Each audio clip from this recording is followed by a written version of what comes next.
fantastic deal here. So today we are recontinuing with the playthrough, and hold on, I have a message. Oh, never mind, that's from earlier. So I'm letting my phone charge while I wait. So I figured, like, I'll just continue with the playthrough since I'll be waiting anyway. So let me check the audio real quick, make sure everything's good. Alright, we're all good here. Go ahead and get live chat going. So, first things first, we're gonna kill this guy. Okay, because fuck this guy. But we need to talk to Ringfinger Leonard. Unkindled are we, and fast on the trail of the Lords absconded. Then these red eyes are for you. Use them to pin. What else? Alright, awesome. So, I'm gonna kill this guy just because fuck this guy. What is it now? What in bloody hell is wrong with you? Nothing's wrong with me. I know, but I've still plenty of fight in me. Alright, he just wrecked my shit a little bit.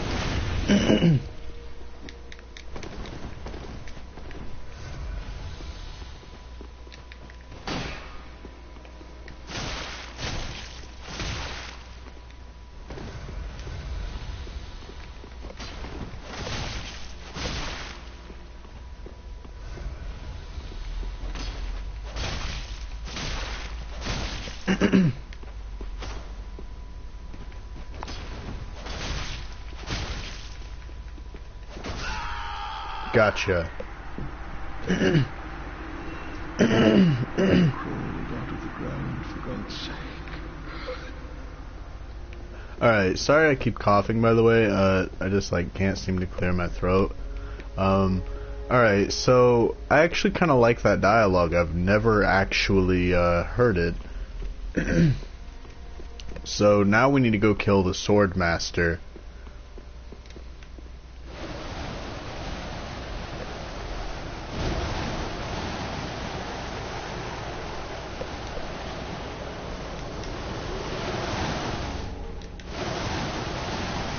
Alright, not gonna lie, that sound gets really annoying. So we're just gonna put that away for a sec. Alright, so I need to give her these ashes. Ashen what this barren dust stuff of where didst thou happen upon? As the ash of lit. Alright, so what do you sell now? You sell Titanite shards, which we needed earlier. Ashen one. So now we need to go ahead and head up here to the Sword Master. So I'm actually trying to remember where he's at. Alright, he's just out here. So I'm actually not going to use the weapon art on him. I'm just gonna kill him and take the weapon, so. Come on. Oh shit, okay, that actually does some damage. He has a bit of a bite to his weapon.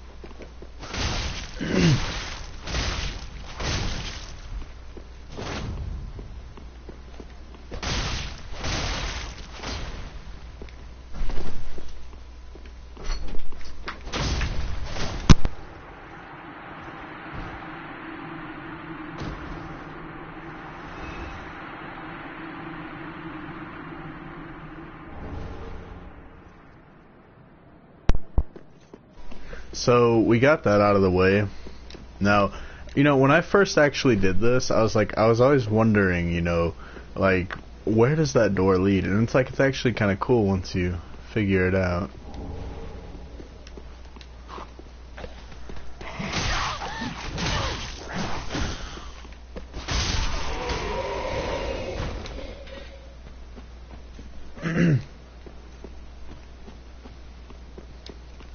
east-west shield. I've actually never seen that shield.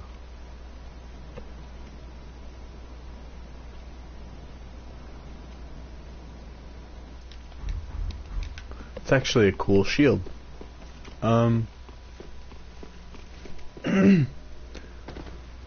So I've decided that the Abyss Watchers right now are too fucking hard. So we're actually gonna go to the Crystal Sage and we'll do the Cathedral.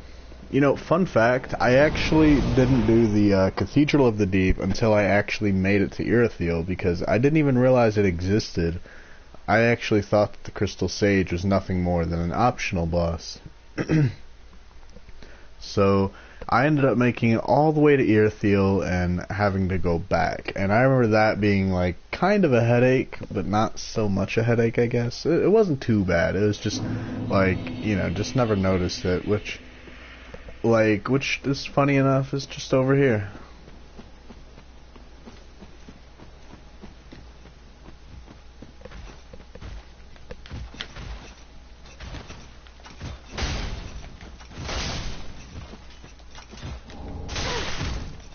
Alright, asshole.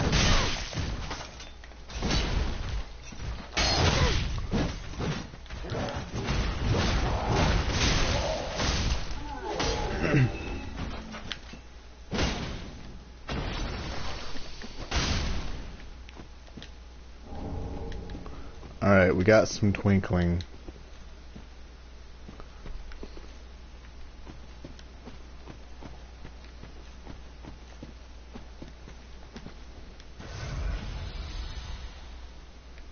I really love how all the maps and stuff are connected in this game. I actually really, really like that.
Alright, so I had to do something real quick.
Gotcha.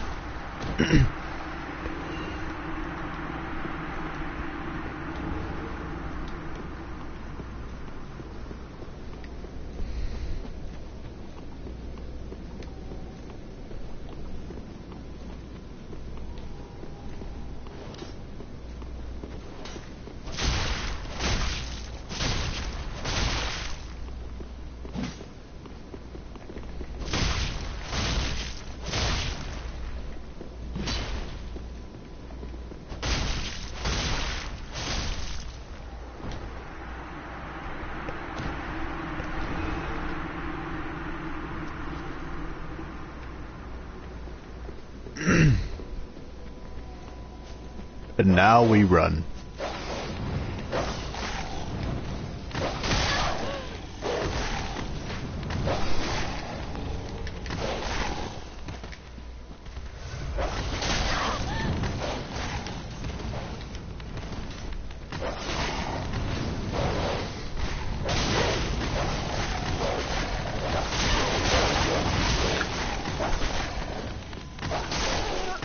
Alright. That's actually the first time I've ever died on, like, the way to the cathedral. So, I guess I'll just kill them.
I actually never noticed this little trench right here.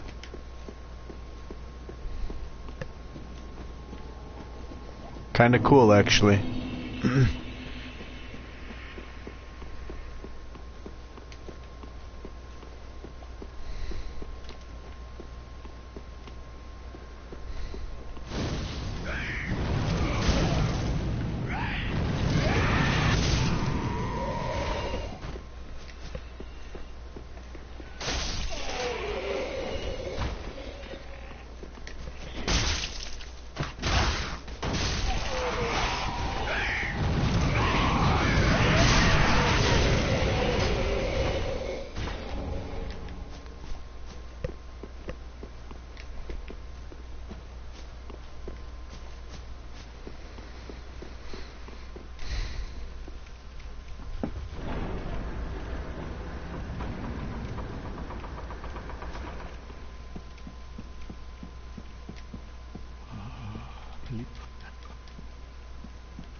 Just gonna keep hitting X.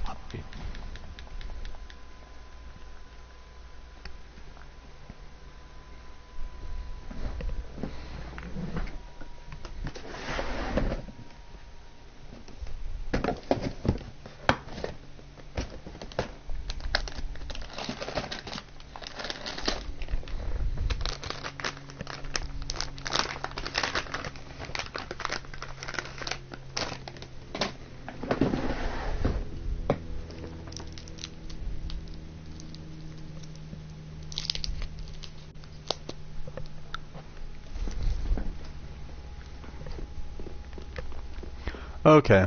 So, main reason I wanted to do this and get this out of the way was just so I can get the bonfire.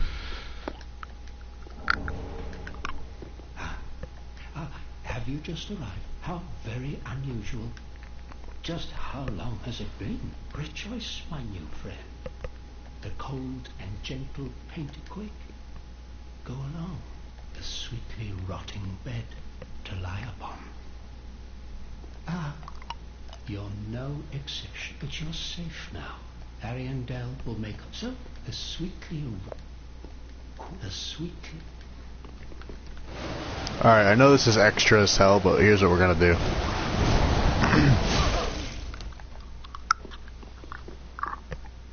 Quick.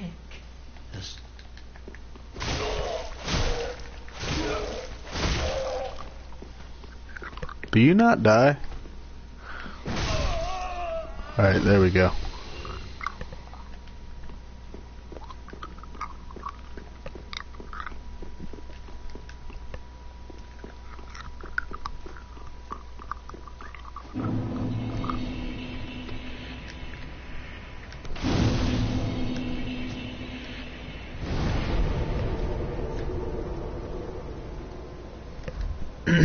Alright, now we can head to Firelink.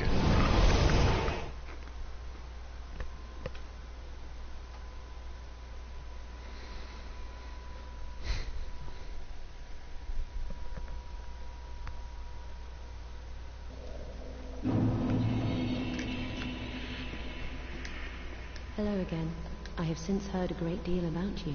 For one, that you are most gentle of heart. I, too, am bound by duty.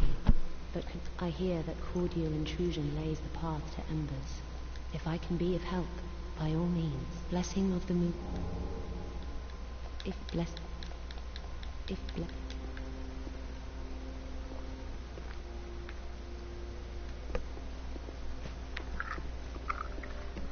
Okay, I need to go ahead and level up some decks, so the way I can finally use Lucatiel's sword. I almost said Lucario's sword. So let's see, I need 3,000. Alright, we're almost there. We'll go ahead and get this reinforced.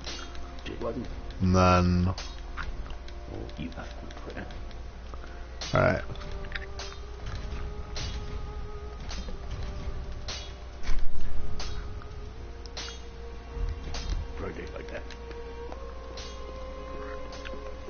Because as much as I like the Storm Ruler, like, the weapon art just isn't really much of use to me, because, believe it or not, even in PvP, which, you know, at first glance it would appear useless as fuck because you're left wide open, but it actually does a great deal of damage if done right. And it's sort of a high risk, high reward thing, and I just realized I didn't get the bonfire in the cathedral after killing all those enemies. Nice job, me. Nice job. So, we need 3k.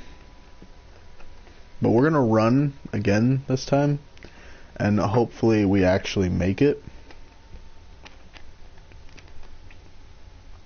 I don't recall where to get the Chloranthy ring. It's actually been a decent amount of time since I've last played Dark Souls 3. I wouldn't say too long though. The most would be like 2 months or so. Hold on, there's an item up here because this is where Henri goes at the end of her quest, which Henri's my favorite character in DS3. Not my favorite in the series, but my favorite would have to be Lucatiel, but it's kind of biased a little bit. It's kind of like when people say they like Solaire a lot, because, see, you know, to everyone, Solaire is their favorite because, you know, he's like the first bro, like, you meet, like the one that helps you sort of through the game and whatnot. And that's why I like Lucatiel so much, is that she was the first, like, bro NPC, and, you know, that helped me through the game, so that's why I like Lucatiel, if anyone wondered.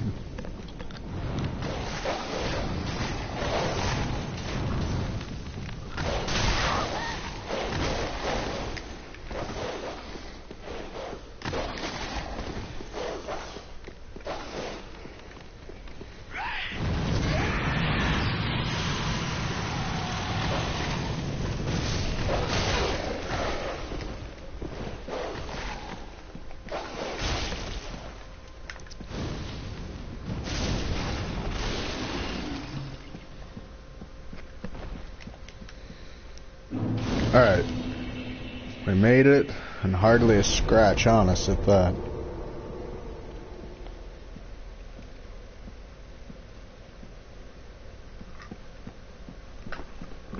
Okay.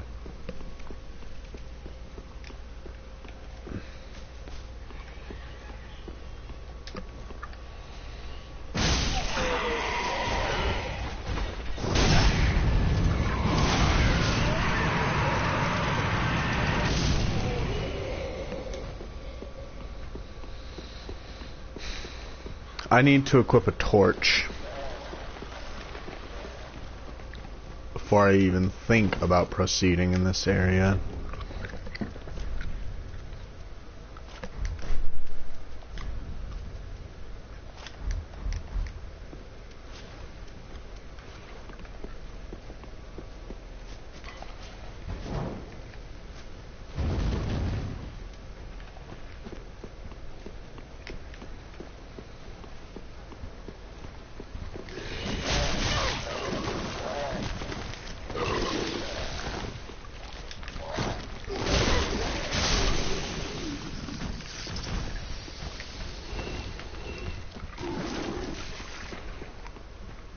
Just keep it moving.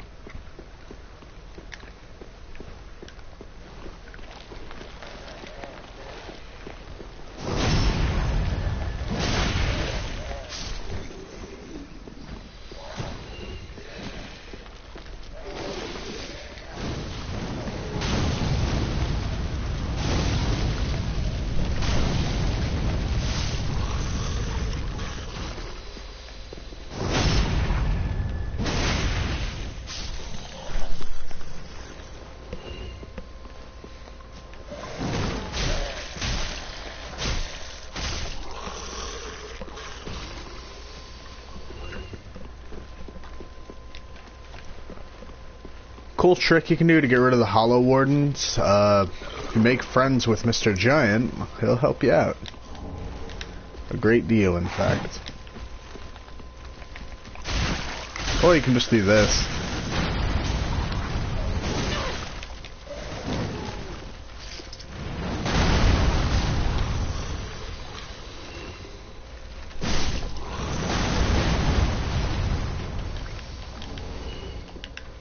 But I really just wanted this shard. So, something I noticed, all of his arrows aim for these. I never noticed that vase, but we're gonna break it.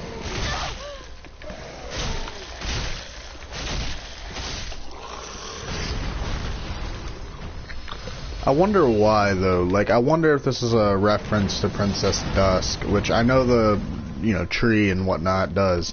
But I wonder if the giant has some sort of connection with her, which would actually be so cool.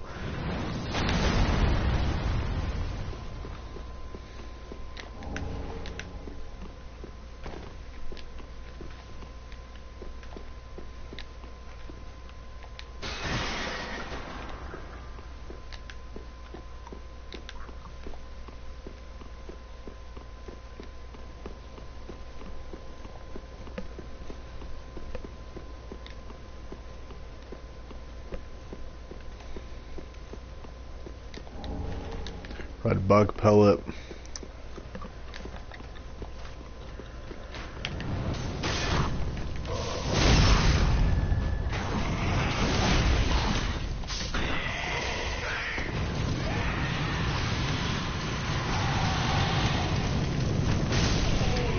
Nice job, 10 out of 10.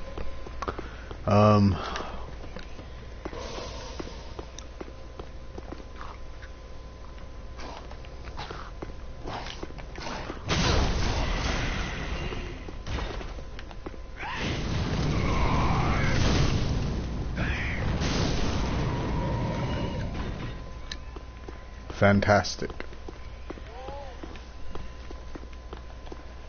Hi, Grey Rat. Bye, Grey Rat.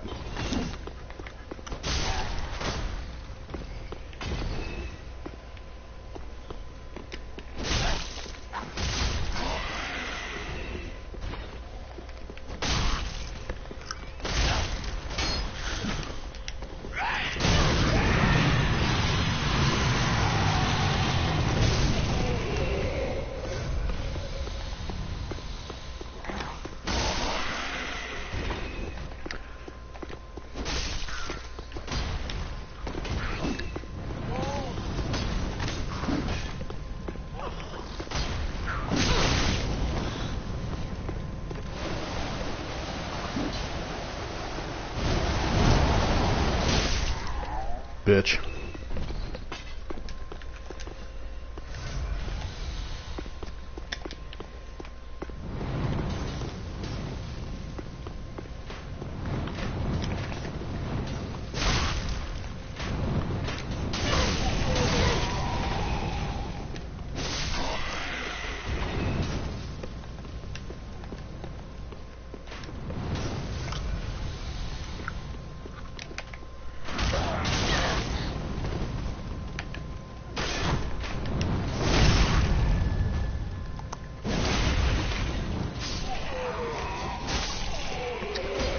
Gotcha.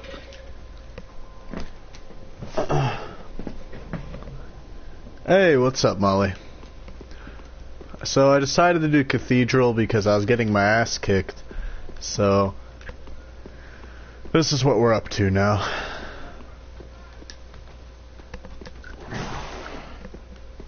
Come on.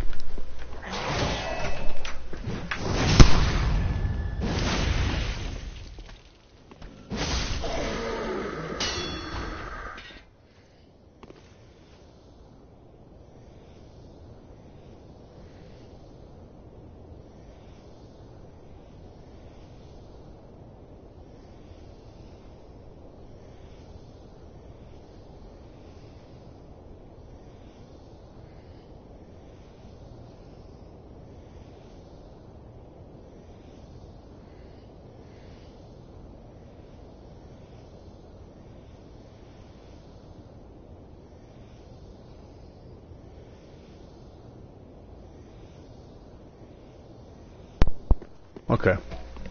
Sorry about that. I had to check something. But yeah, Abyss Watchers, okay, really, Grey Rat, you know, I actually like your lore video that Vadi made, and like, for you to betray me like this is kind of a fuck you. Also, that triple though,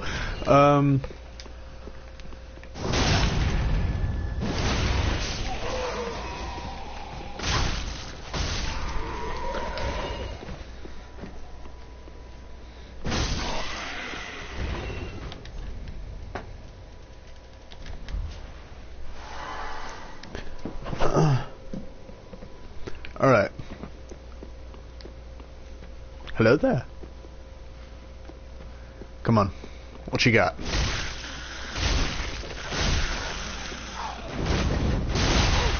Okay, you have a lot. But it's not enough. What you got? Huh?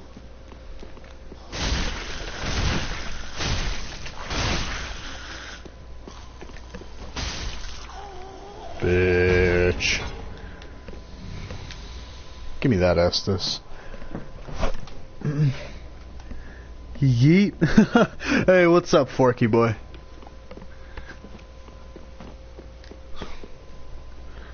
You didn't eat. Whoa, whoa, whoa, whoa, whoa, whoa, whoa. Oh god, oh god. This guy running, this guy running. Alright, nice. Hold on. You didn't eat back. How dare you, good sir? What's up? No, well, sir, I apologize. But yeeteth to you, good sir. Yeeteth to you.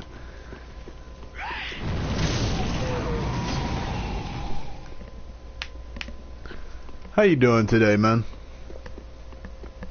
You're not going hollow over there, I hope. I'll check a comment in a moment once this guy, like, just stops trying to backstab me. He's not very good at it. He doesn't realize you have to hold R1.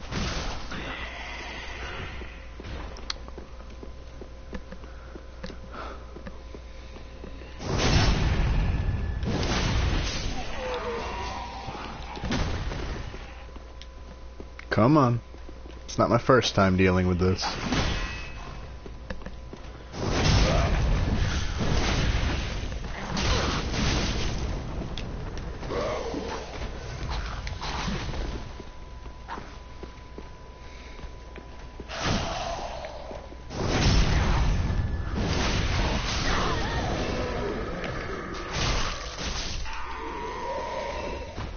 Gotcha. Alright, un momento.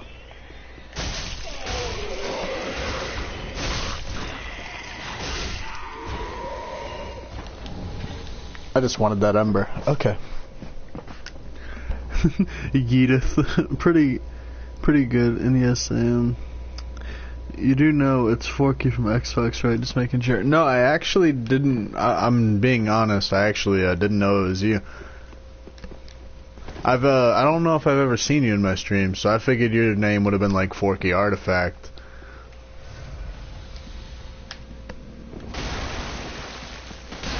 I hate Aldrich, dude.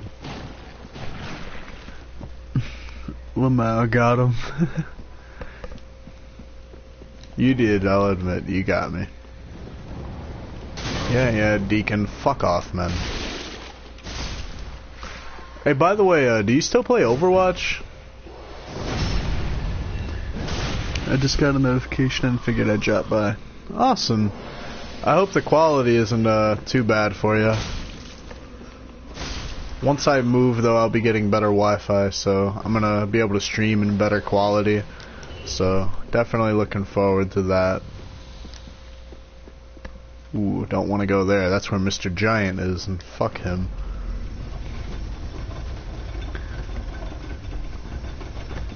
By the way, if you like drawing stuff, by the way, I'll be drawing, or I'll be doing the inking part of the drawing for Crossbreed Priscilla later.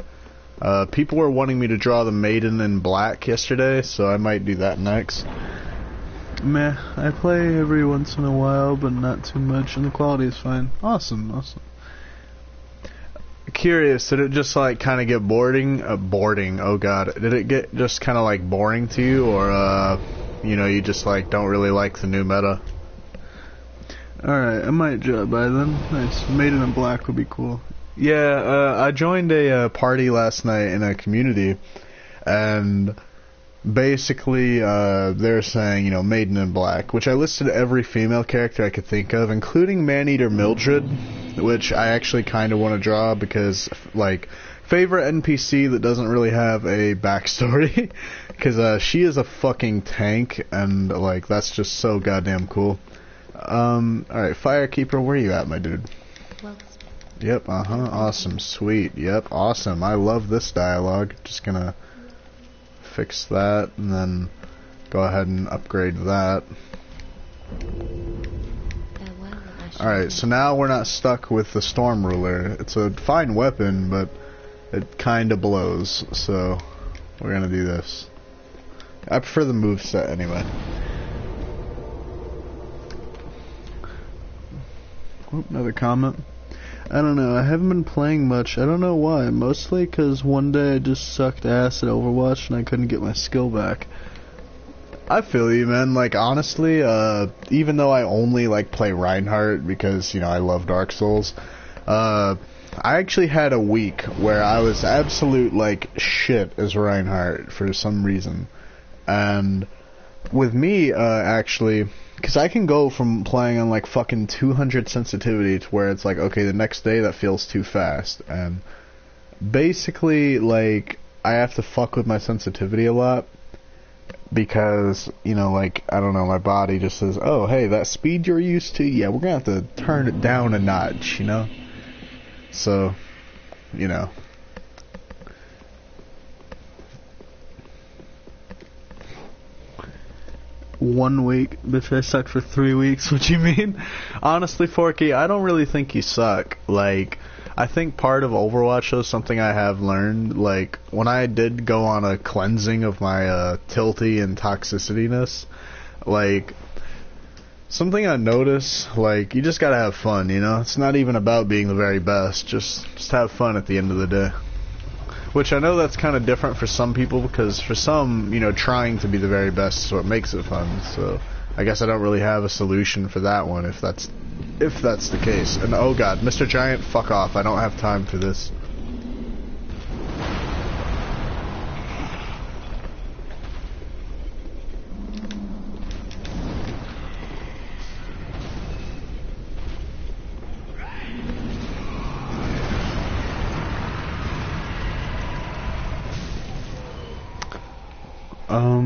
Nope. Just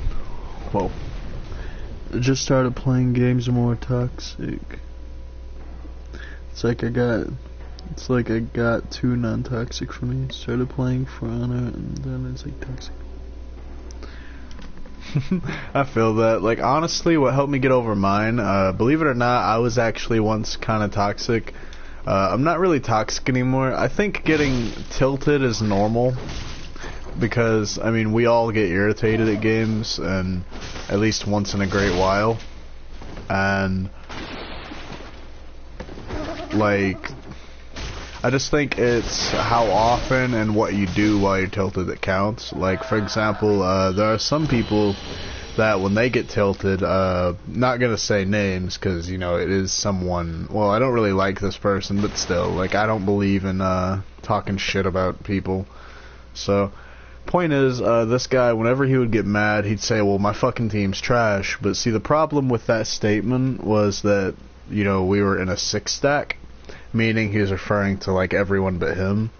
And that's the type of people I can't stand to play with, because it's like, okay, I get it. Nobody likes losing. I mean, granted, I don't have a problem with losing. There's a beauty in losing, okay? Like, and I feel that you lose. No, it's not Kuka. It's not someone you know, bud. But like, basically, those are just the type of people I don't like playing with, because, you know, getting tilted is one thing, but taking out your frustration on others is another thing, and that's sort of where I draw the line.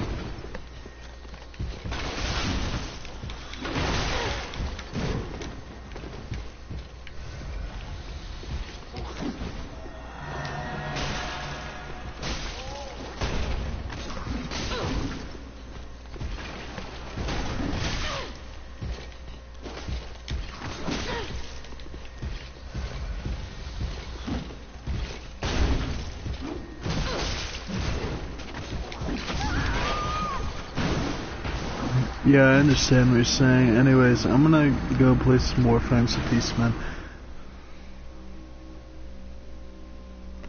Okie dokie, man. Thanks for stopping by the way. It was good talking to you again. By the way, Molly, how's your day been?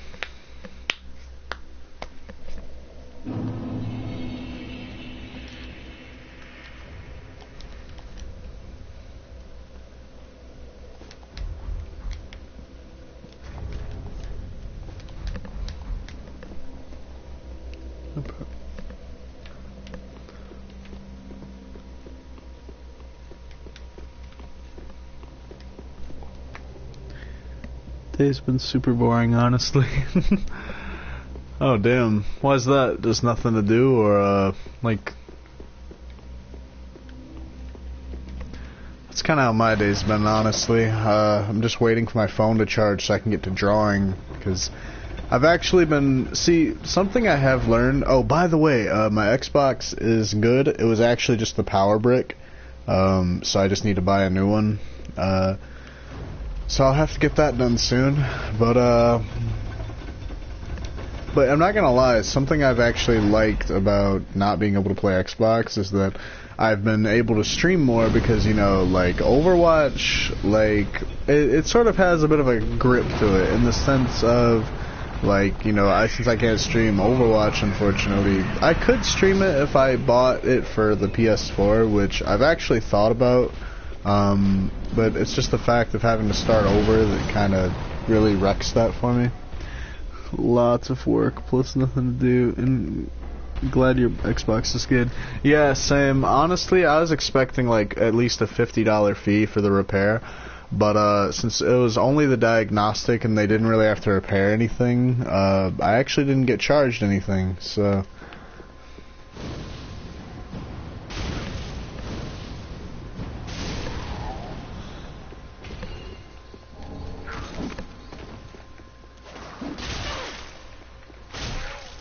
But once I get to once I get my box, I definitely want to work on my Overwatch montage as soon as I can. But by the way, I looked at my analytics for my channel, and this week alone, because it updates every 24 hours, 41% of my watch time minutes are from subscribers, and like honestly, that is just fucking awesome. Like, I'm just really happy about that, because, like, most people say the average is 10%, but to hit 41, that is insane.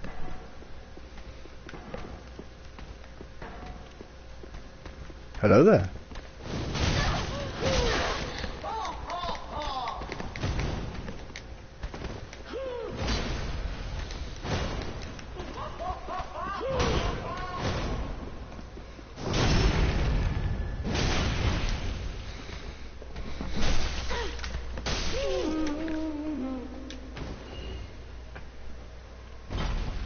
Okay.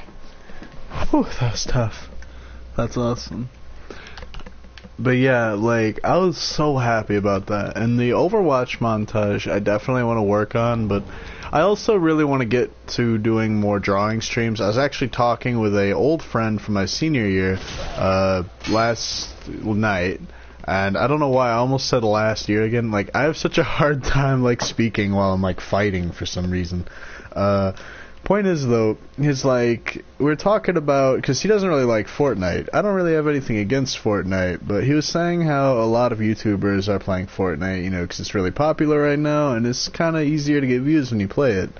Which I was like, yeah, I can kind of see that, but that's also part of the reason I play Dark Souls. Somebody once told me that, Teal, you're not going to get many views playing these old games, and I'm like, perhaps, but at the same time, like, I think it's kind of obvious to tell when you're happy in a YouTube video and when you're upset, and playing these games makes me happy, and it seems like you guys seem to like it too, despite them being an older game. And not to mention, Dark Souls is a huge inspiration to why I draw, and so even if, like, I complete all the games, there'll still be a ton of inspiration that is still there to work with.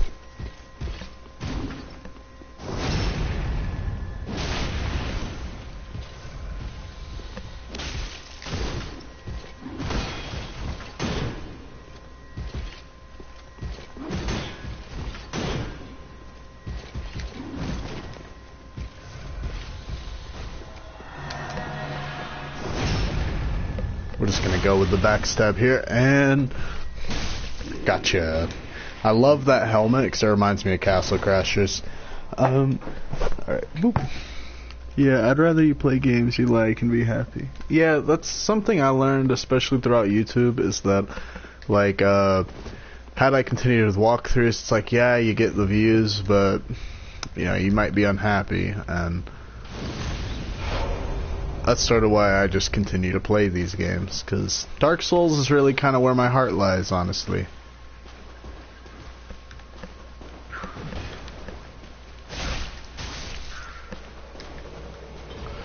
Kirk, old friend, how are you? Haven't seen you since the remaster.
He's a prick.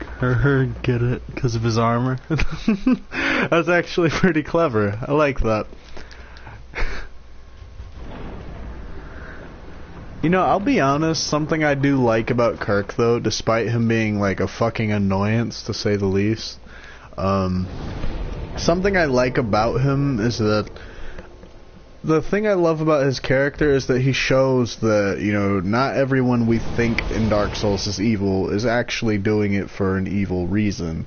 Like, you know, we think all Dark Wraiths are like fucking evil, you know, they steal people's humanity, which is pretty fucking awful, honestly.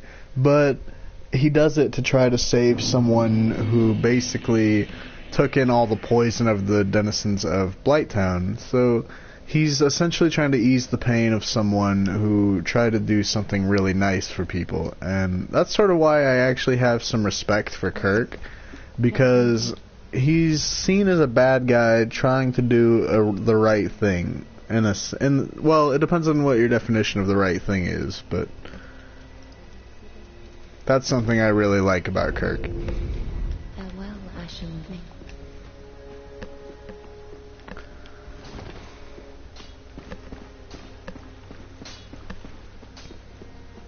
I actually really like Kirk.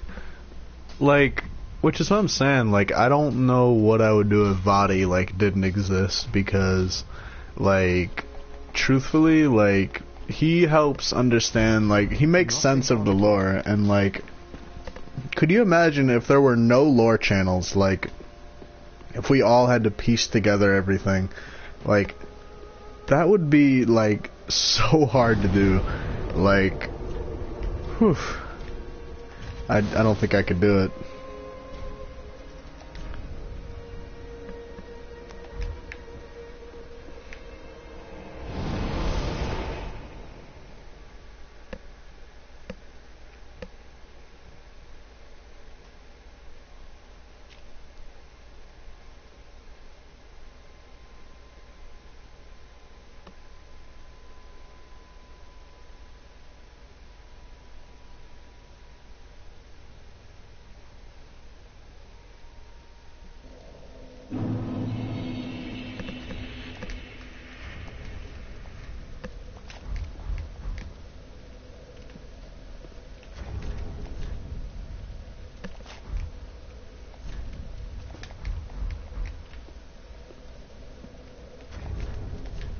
Don't know what I want to wear.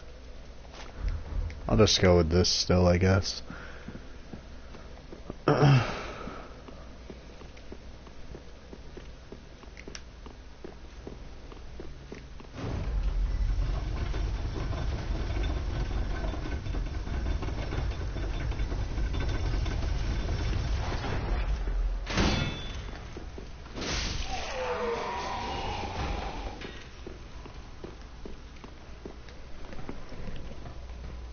Oh god, can you imagine Dark Souls without internet in general? Ooh, that'd be a tough one. Cause like, not only would you have to piece together the lore, but like, I'll be honest, I've looked up walkthroughs, like getting to Drang Lake on your own is kinda tough the first time, cause like, something I did love about DS2, honestly, is that it's like, the path wasn't very narrow, like, it actually, like, you had to kind of figure it out.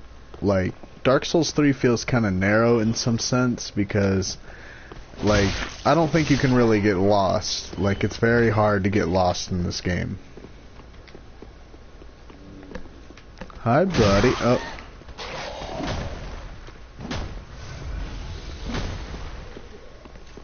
Well, nice to see you, too.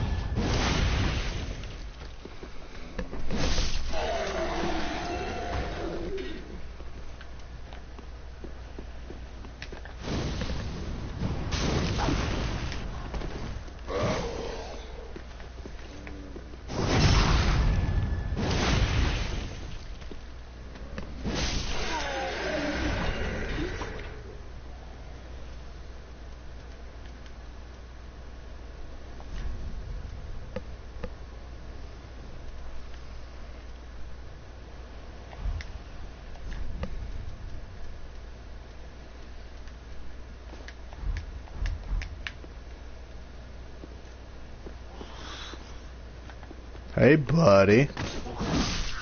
Bye, buddy.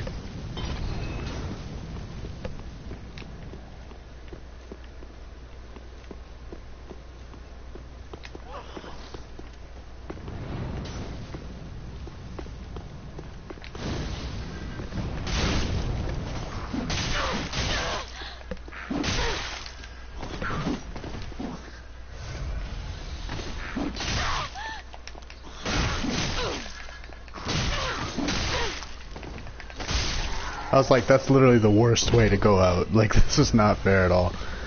I don't even know why I came down here. I was really hoping there would be an item, and there wasn't.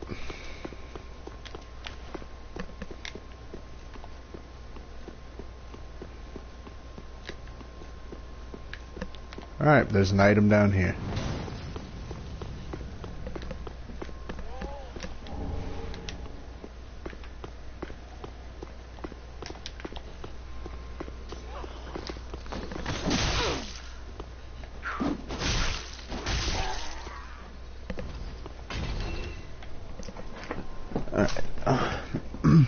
DS2 is a lot less linear, I think. Yeah, because, like, DS2 and 1, something I admired, like, you know, which a lot of people probably didn't like, but in DS1, for example, you know, you could end up in the fucking catacombs on accident, like, early game, and that is a fucking nightmare.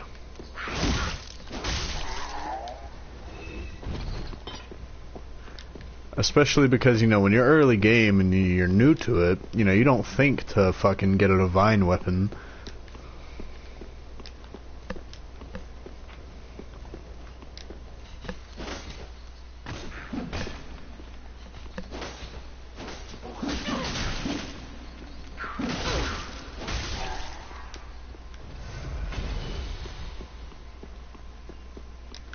Come on, big guy.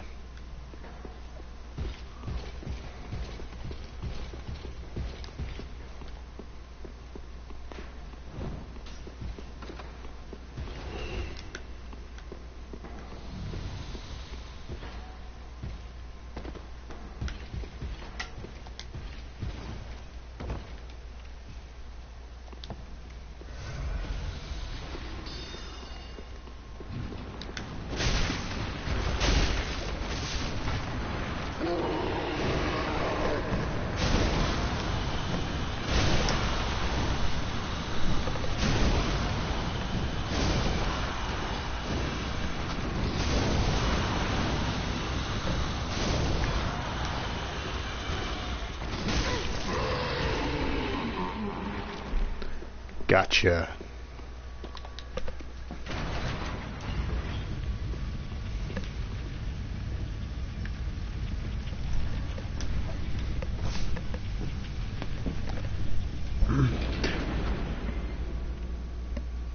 Oh, DS1 is the most linear. They let you go everywhere from the beginning. Yeah, like, that's something I really loved about it, which again, I can see why people disliked it to some extent, but I thought it was really cool, because it's like, you know, yeah, it does kind of suck accidentally going into the catacombs, but at the same time, you know, like, it's just, it makes the world feel very, like, not so strict, you know, like, you get to do whatever the hell you want.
All those mistakes are part of the fun, especially going to New Londo first. Oh my god, dude, I actually did that on my first time, right? Thinking like, oh, what's this elevator in Firelink doing? And then I just got destroyed. Like...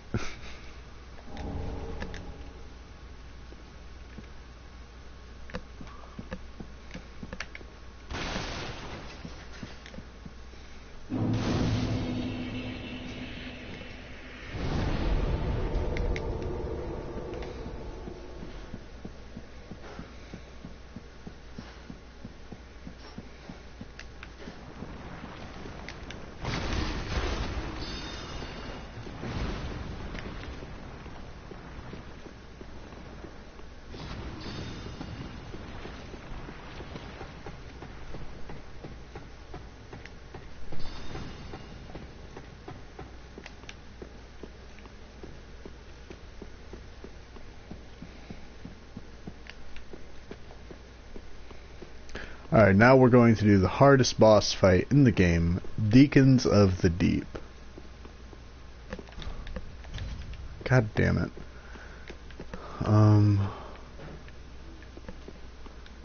Alright, we'll do this. Do I have a homeward bone? Yes, I do.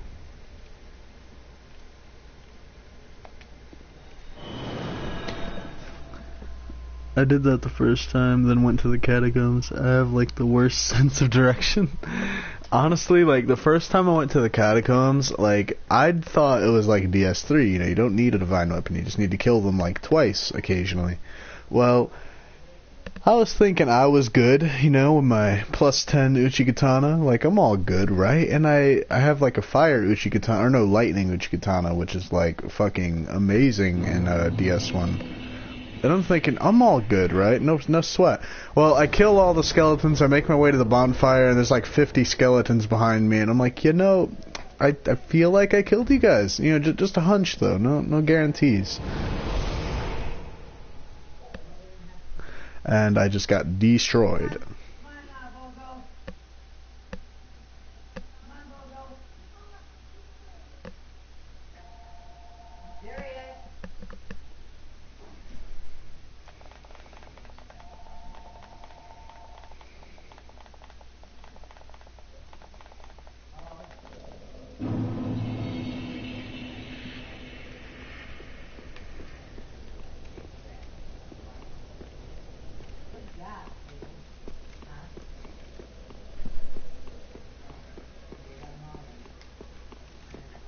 But DS1, but I definitely loved DS1, and truthfully, okay, so when I first played Ashes of Ariandel, I was like, I didn't dislike it because it was short, it just felt like there could have been a lot more effort put into it. I remember like the Artorias of the DLC, oh god, the Nito boss fight is hell without a divine weapon. I actually didn't kill him with a divine weapon, I just put on Havel's gear and, you know, just assisted and poised through all of his attacks and killed him. But, what's it called? Artorias of the Abyss DLC, like, even though it only took me like an hour and a half to finish it, like, there's something I absolutely love about his DLC, and it is just so fucking cool, like... And not to mention, I mean, you get to meet the final Knight of Gwyn, Kieran, which I thought was so cool. Meeting Kieran for the first time was absolutely amazing.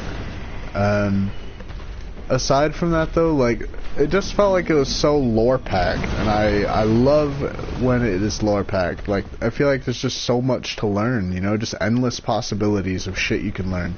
And... not to mention, you really get to understand the furtive pygmy a little bit better, and it's just so cool, like... But Ariandel, I didn't really feel like there was too much to gain from it. I mean, I feel like there's more questions than answers. And not that I even dislike that DLC, by the way, I actually do like it. But, okay, the Flamber is just powerful as shit, I forgot about that. Just gonna do that. I really don't like the Ashes of Ariandel DLC, like, at all. I love the Free-Day fight, though. Artorias of the Abyss, all the way. Yeah, like, truthfully, I do like the fight, but I do feel like it was kind of a Lady Maria copy and paste a little bit. I mean, especially with her attack with the black flame and ice. I mean, the pose is pretty similar, and not that that's necessarily a bad thing, I guess, but I just feel like there could have been a lot more creativity.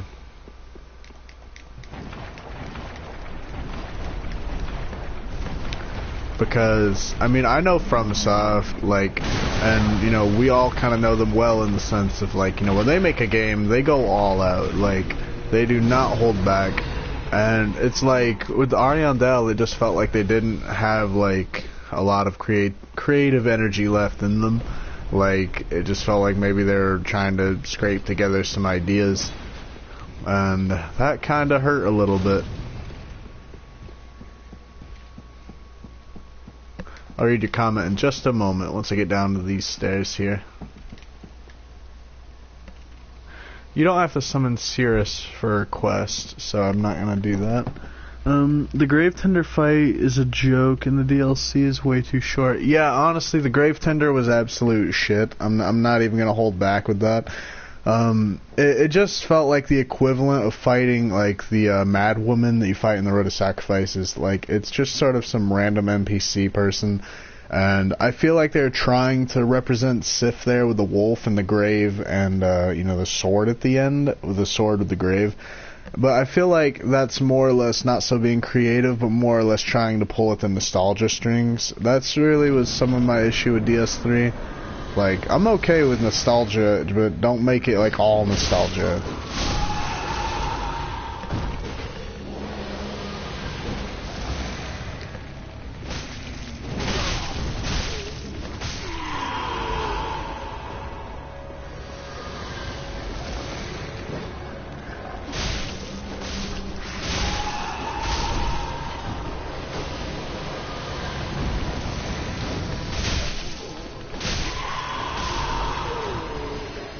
This fight is a joke, but it's so entertaining.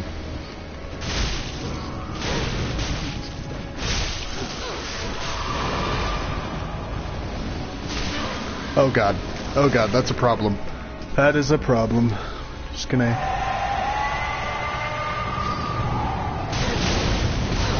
Ooh, that actually hurt. I didn't...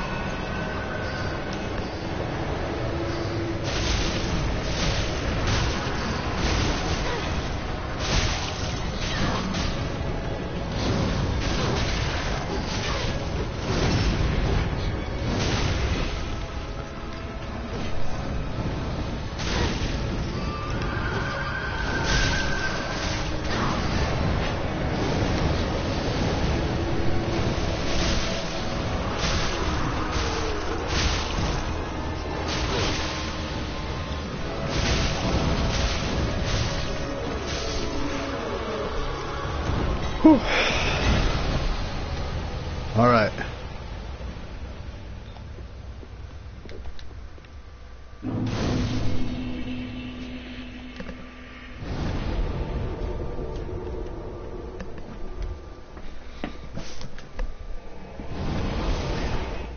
They failed with the nostalgia because the wolf was terrible. Yeah, I mean, see, the thing is that Sif will always be best doggo. You can't replace Sif, okay? Like, unless if it was Sif's, like, puppy, then, you know, I'd be like, that's cute, you know, that's awesome.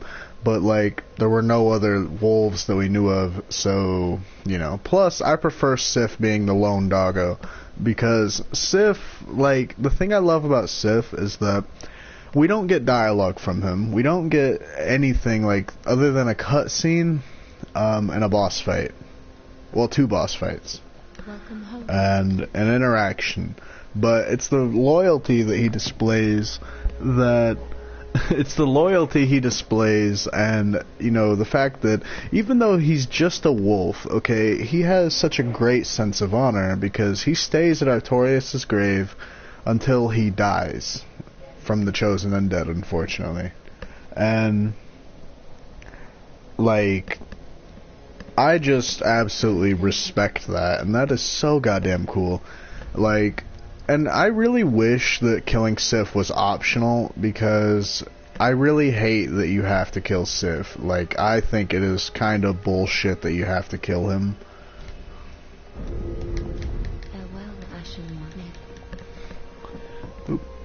Yeah, the thing I love about Civ, everything.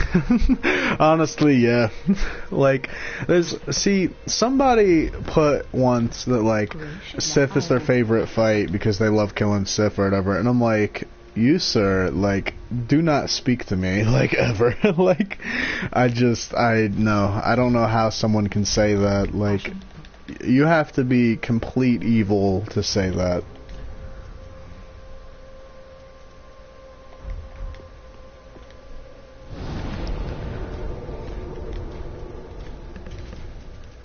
Alright, I need to actually get the thingy, the crystal shard.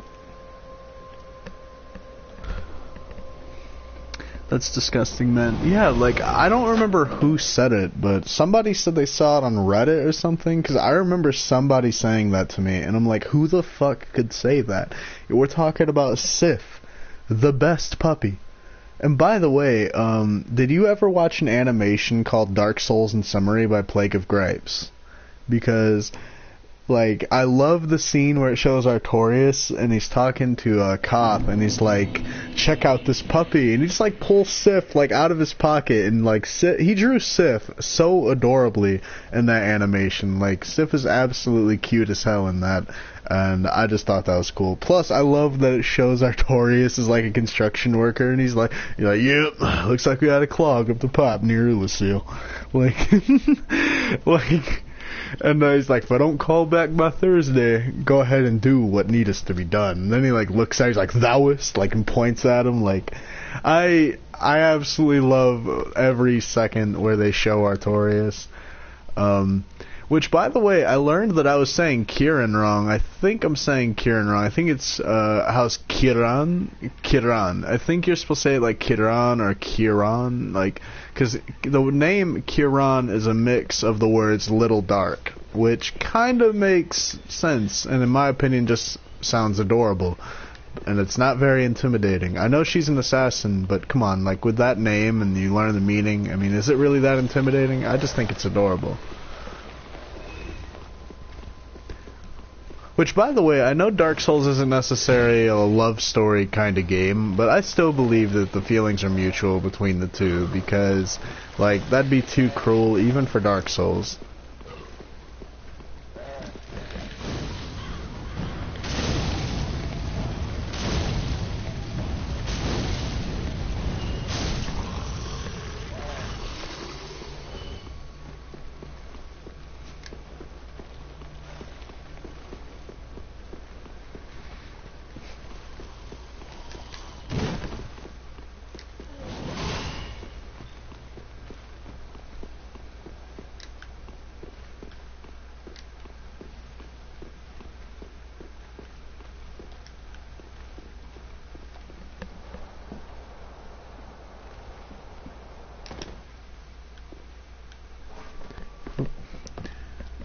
Getting assassinated, oh no, Little Darkness. Like, I mean, come on, dude, like, whoever gave her that name, like, okay, we need something intimidating, you know, she's an assassin, like, how about Little Dark? Like, yeah, totally not a cute name, you know, let's just go with that.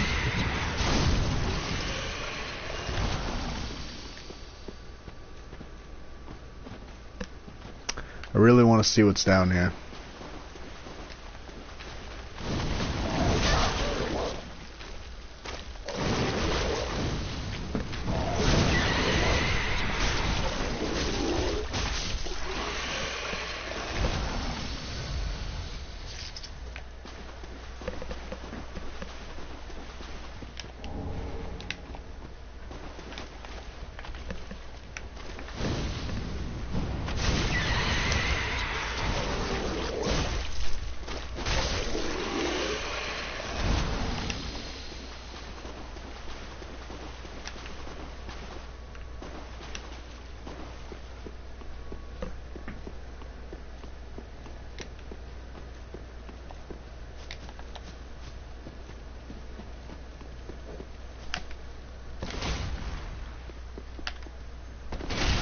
No.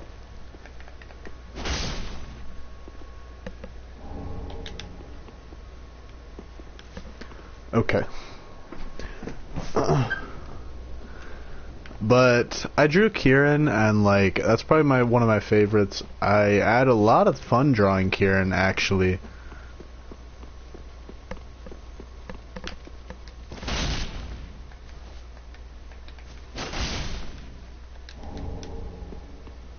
Well, hi there, Crystal Lizard. How you doing, buddy?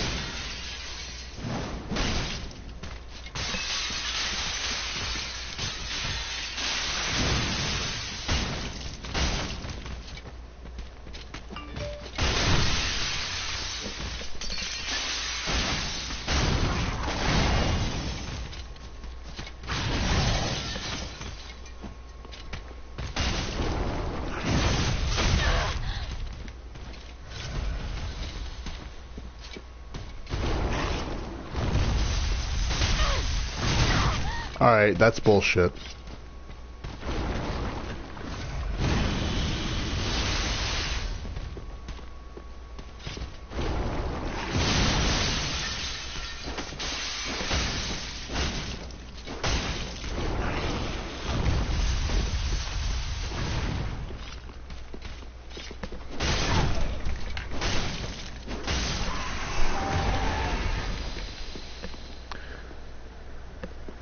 Alright, that was pretty easy.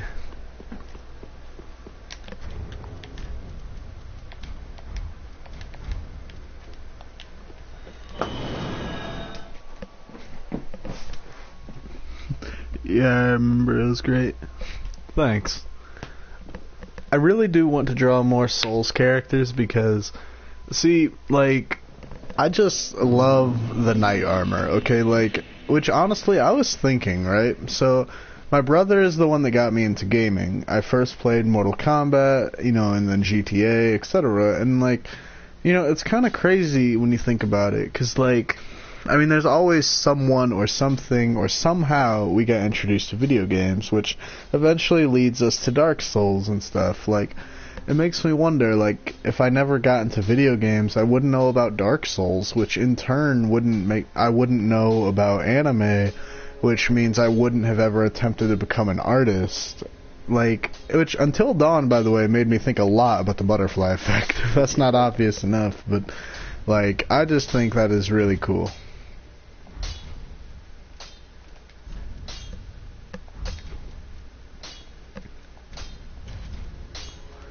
All I could think, by the way, after I said that was like the whole poof, mind blown.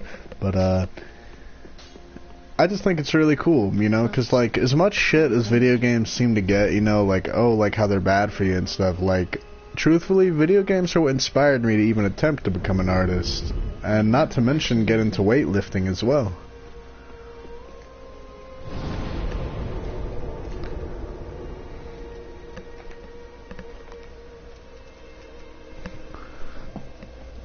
My grandpa got me into gaming, lol. He played a lot of Tomb Raider.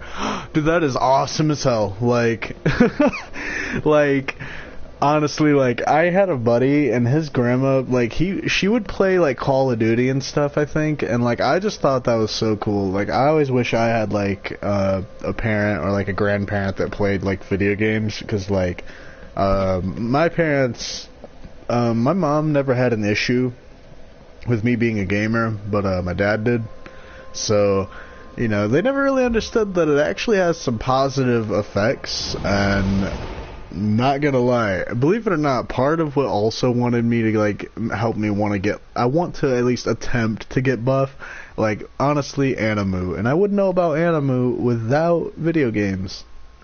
So, like, truthfully, like, there are actually a lot of good things that came from being a gamer, but I don't know. It seems like a lot of older people seem to never really understand that one for whatever reason. Also, I need to kill this thing, because I think he has a Titanite scale for me too.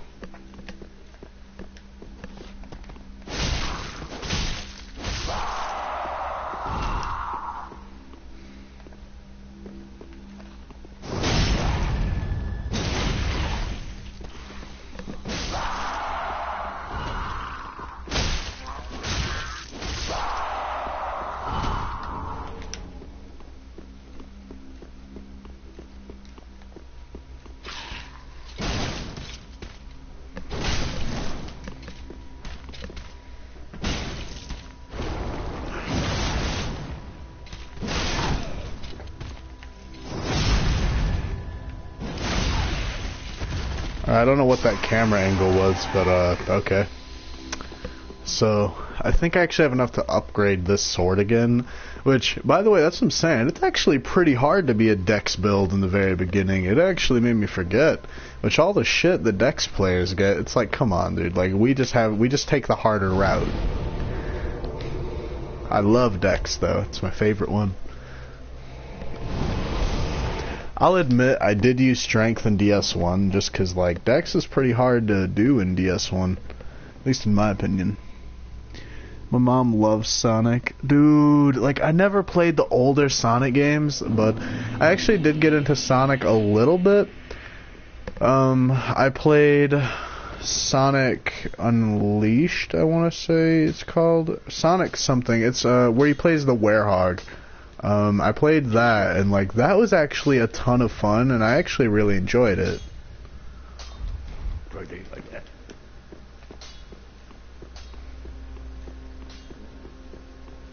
But I loved that game. I played the mobile game too, Sonic Dash, I want to say. That was actually really cool, by the way, and I grinded that game for a long time just so I could play as Silver. I absolutely thought Silver was cool as hell, so I played Silver. Strength is my favorite, sorry. I'm a huge old Sega and Nintendo fan. Oh, no, you don't gotta apologize, it's fine. But I did play the old Nintendo games. My very first game I played was the first Mortal Kombat game, the 95 one. Then I played, MK2, MK3, which is my favorite, Ultimate MK3 to be specific. My brother, he's 6 years older than me, so like he was around when that first came out, and he's a very long-term Mortal Kombat fan. But I do miss the Nintendo, truthfully. When I move, I'm going to be turning my living room into literally just a straight-up gaming room. So if I'm able to get multiple consoles, I would love to try to get a Nintendo. I just don't think you can hook up an HDMI to a Nintendo, which kind of sucks, because I don't think I'd be able to use my TV. But I think that would be really cool. But I never played like the actual console for Sega, like the Sega Genesis. By the way, I saw we got a couple new viewers. Nice to see you, or meet you. Hold on. Oh, no. iPhone? No, I don't want to be in full screen. There we go. By the way, we actually got another subscriber yesterday, so I'm at 347 today. So we're getting really close to 350. And I really do want to do something special. Like, I know people are like, every 100 subs they do something, but I wouldn't mind doing something every 50, because 50 is a good milestone too. I just don't know what I could do that would keep things fresh.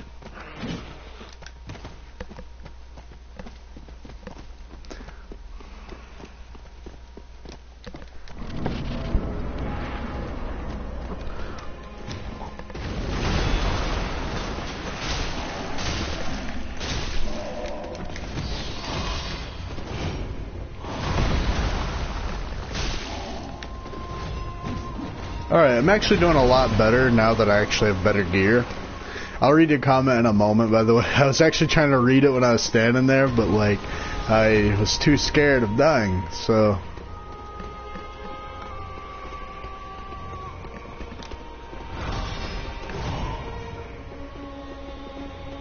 I'm not gonna lie, running like this, every time I have to run from a boss, especially in Aldrich's fight, I always sort of get flashbacks to how Berserker was running against Gilgamesh.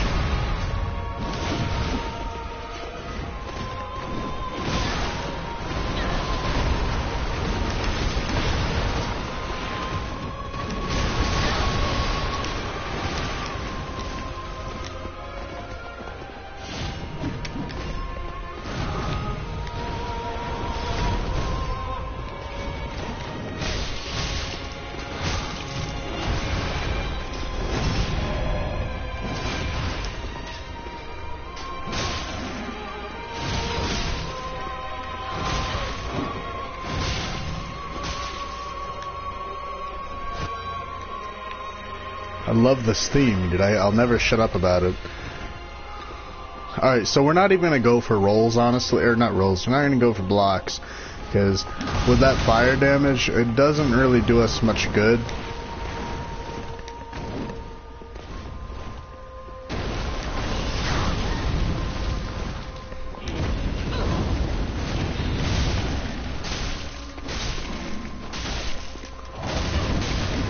Shit.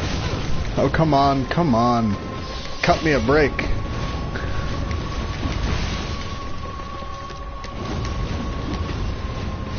Cut me a break, you asshole.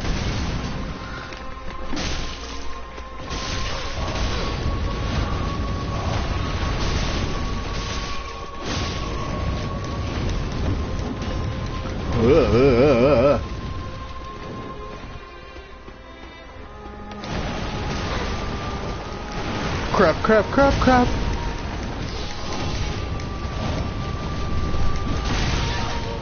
Come on. I'm too damn close. Oh, that's so ugly.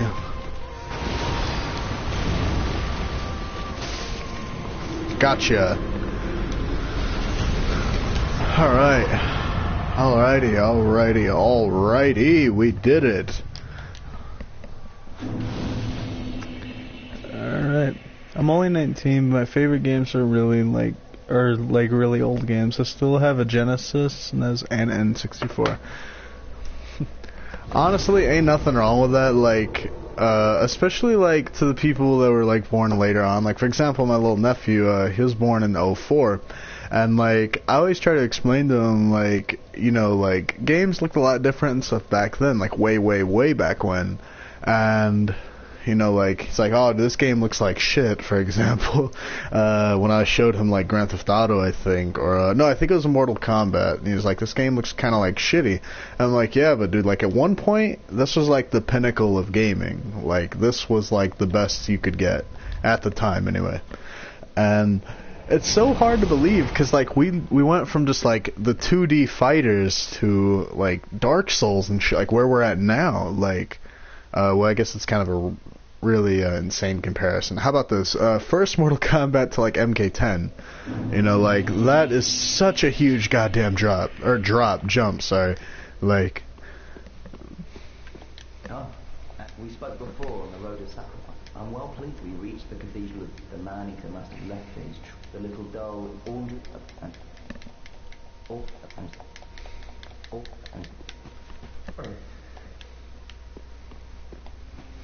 But I just think that is, like, crazy how much games have actually changed over the years, and, like, that's not even necessarily a bad thing. Like, they've improved a great deal.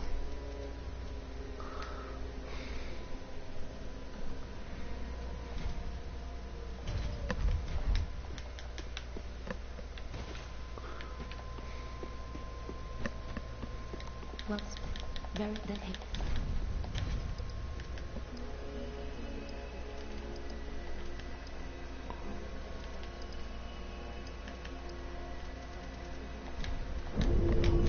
Farewell, Ashen Morning.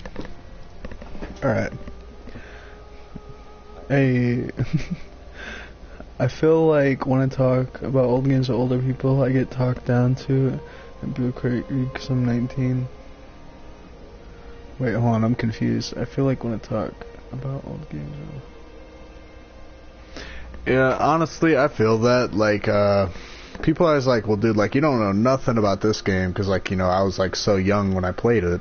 For example, like, you know, when I talk about the older MK games, because I'm actually only 20, like, you know, I'm not, like, I wasn't around, like, when the first Mortal Kombat came around. I was only 3 years old. But I played it around the time I was in kindergarten, so 5, 6 years old. So, you know, truthfully, I didn't know anything really about the story. I just thought, like, you know, this game was cool, you know, like, it's kind of like, for example, you know, the Dark Souls fans where, let's say, which there's nothing wrong with being, like, a casual player in the sense of, like, you know, you may not know the lore and stuff right away. We don't start off knowing the lore. No one does. And people are like, you don't even know the lore? Like, and they'll just start, like, talking, like, shit. And I'm like, whoa, dude, come on, they're new. Like, give them a chance to discover Vadi, you know, the way we all discovered Vadi. And Like, you know, I never got that. Like, I'm just like, look, the truth is, I mean, there's no one that's necessarily on a higher pedestal than someone else when it comes to gaming. Like, which is sort of why I don't see why sometimes gamers try to kind of divide themselves up in the sense of, like, you know, like, they try to down-talk one another, like, on who has more knowledge on the game. It's like, as much, like, shit as gamers get, you know, I think if we should all, like, work together a little bit, because, like, I mean, it seems like all you ever hear about on the news are negative things about gaming, when there are actually a ton of positives. And yes, everything has negatives, okay? Like, everything does. But they also all have positives. Like, for example, like TV, you know, like, seems like TV doesn't really ever get a lot of smack, but truthfully, it's like, if you're going to talk about gaming, you should talk about television too. So, but yeah, like, I never really got that when people are like, well, you know, you don't know nothing about this game because, like, you played, like, the second one instead of the first one or something. Like, I'm just like, well, yeah, like, I literally didn't physically exist when the first one came out or something. Like, or, you know, it's on an older console. Like, actually, you know, that reminds me of an experience I had. So, I was new to Kingdom Hearts, okay, like, this was back when I was really new, and I never played 1, 2, or, like, any of those. I've only played Birth by Sleep, and I remember somebody sitting up and telling me that I'm not a true Kingdom Hearts fan because I only played Birth by Sleep. And I'm like, that doesn't make me less of a fan, it's just I prefer Birth by Sleep over the others. And I tried playing 1, and the combat system just didn't, you know, stick with me. Which I wouldn't say necessarily makes me less of a fan. I would just say that, you know, like, it's just not my preference. In Birth by Sleep, like, you can play as multiple characters, which I've always liked, truthfully. And plus, I absolutely love Terra's story. Because, I mean, I love Anakin. Like, that's my favorite story in Star Wars. So to see kind of a similar character is really cool.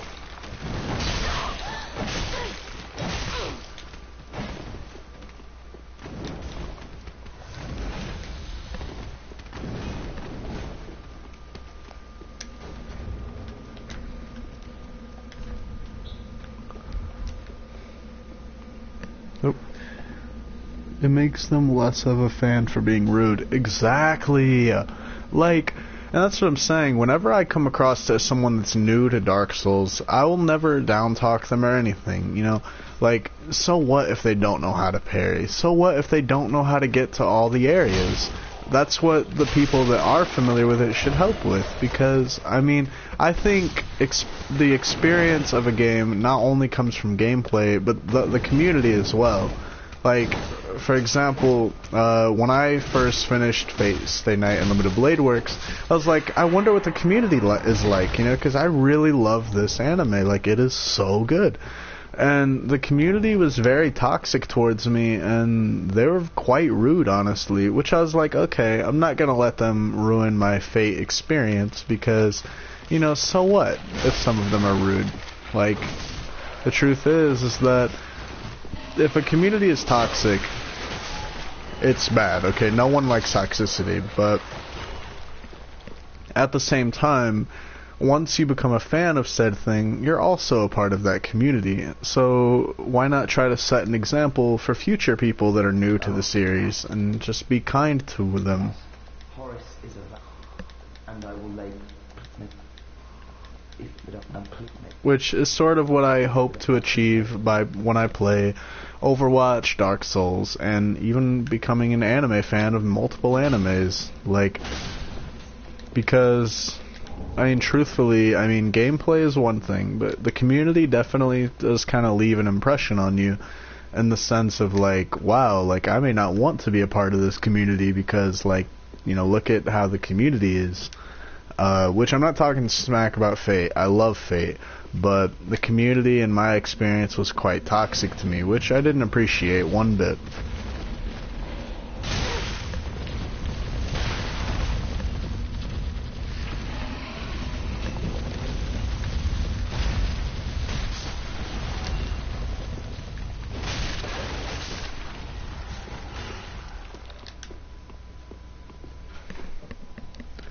I hate toxic communities, but I don't punish a game or show for the community.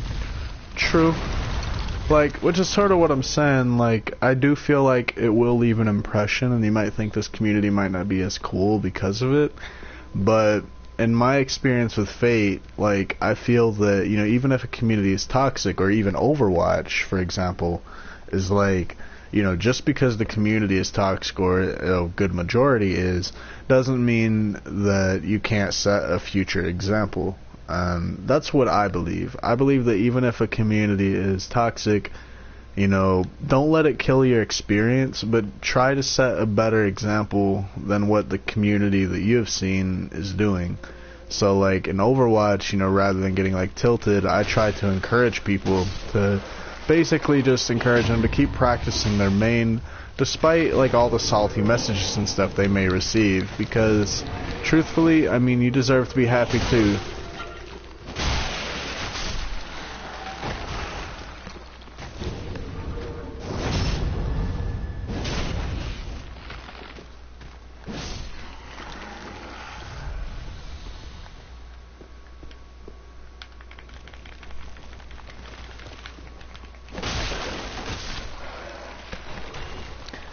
Well said. Thanks.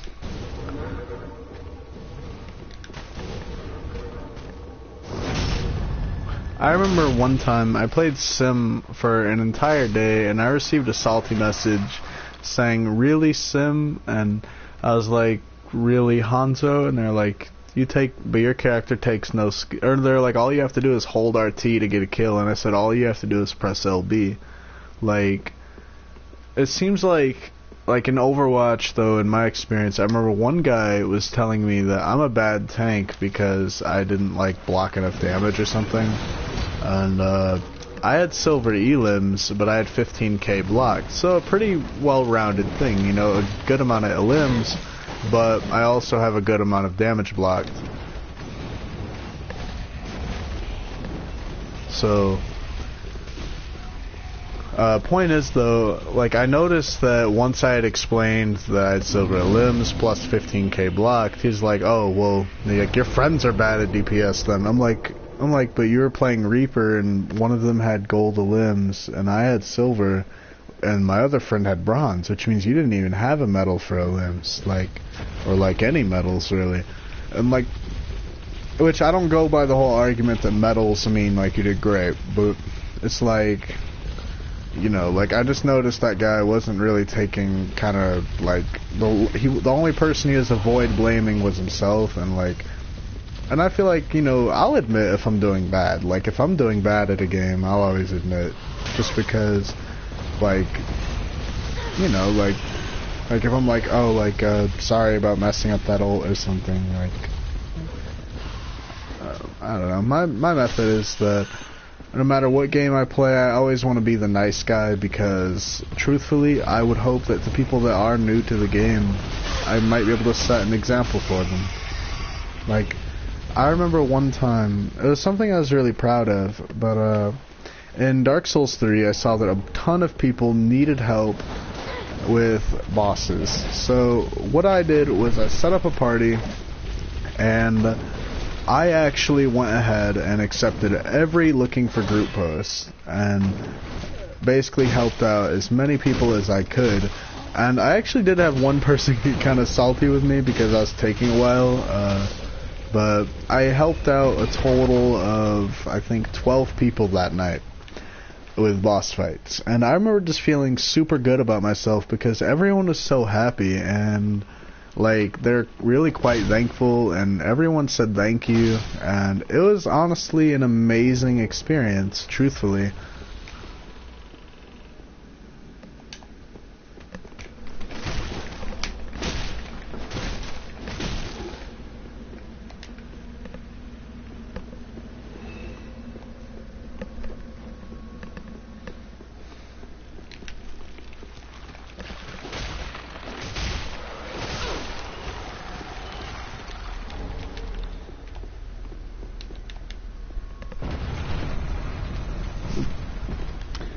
It's always nice putting sign outside O pluses.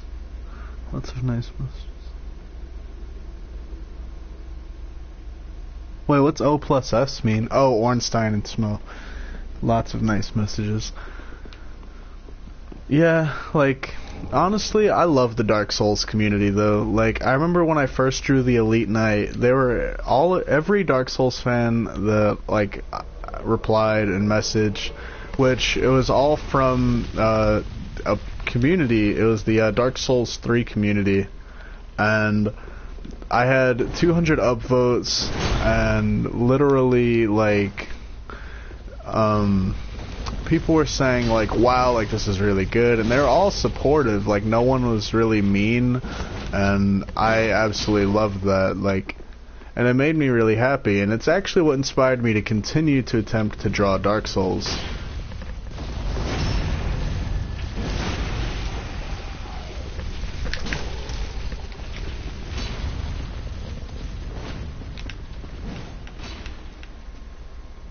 Come on.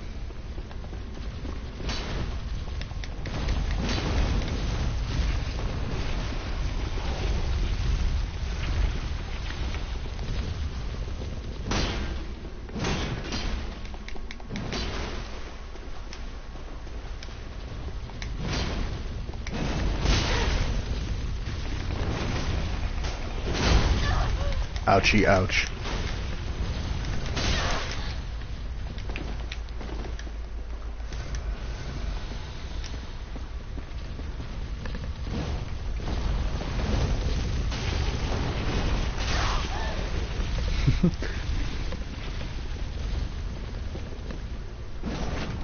Oh no, oh no, oh no. Tarkus, you're being very mean. Or not Tarkus, Sorg.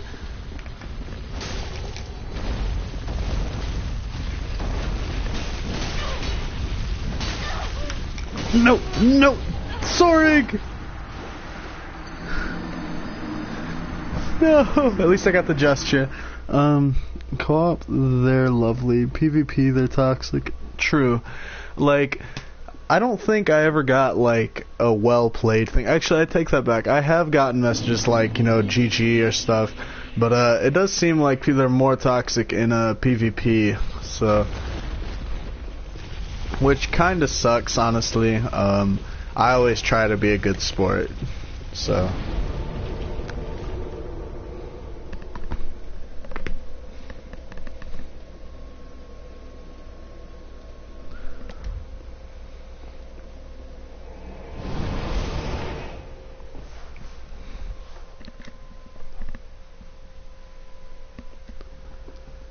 Like, to people that do cosplays, though, in, Dark Souls, like, I think that's also awesome as hell. Like, I always see people cosplay, like, Solaire or something, and I just think it looks awesome as hell.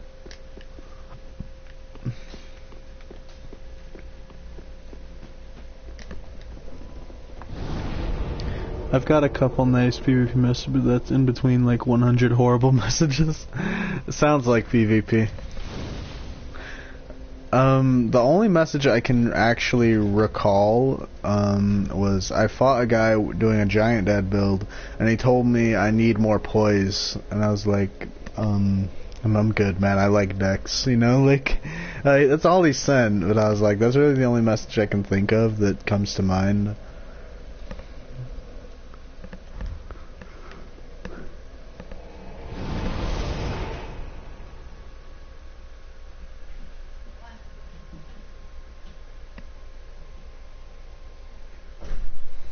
Hey, another viewer. Hello. I don't know who would cosplay in Dark Souls. Maybe Lucatiel. Honestly, like, I mean, IRL, I would love to do cosplays, but I've made Lucatiel on Dark Souls 3. I've made Griffith, which the Griffith I can't take credit for. I actually just looked up how to make Griffith. You know, then you can do Solaire and stuff like that. Maneater Mildred, you just need the butcher knife, which is no sack, unfortunately. Like, that helm or, you know, headpiece isn't even in Dark Souls 3, unfortunately.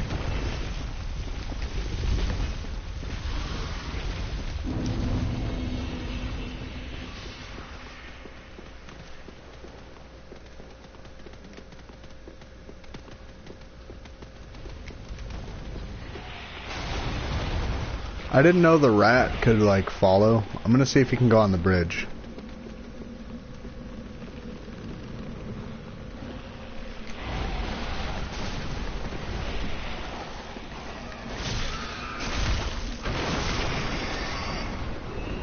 Bye! I've never had that happen before. That was actually a little freaky. So Walnir has actually kicked my ass before, and that's because like he does the climbing thing, and I just get like sucked into the abyss.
Gotcha.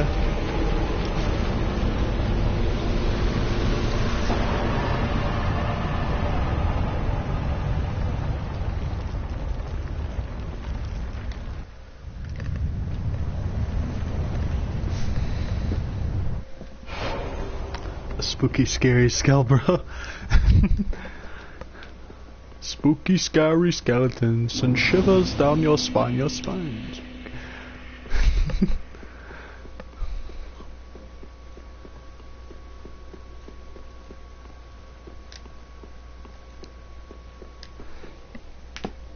I want to know more lore about Walnir. We didn't get much. True, like, I would love to know.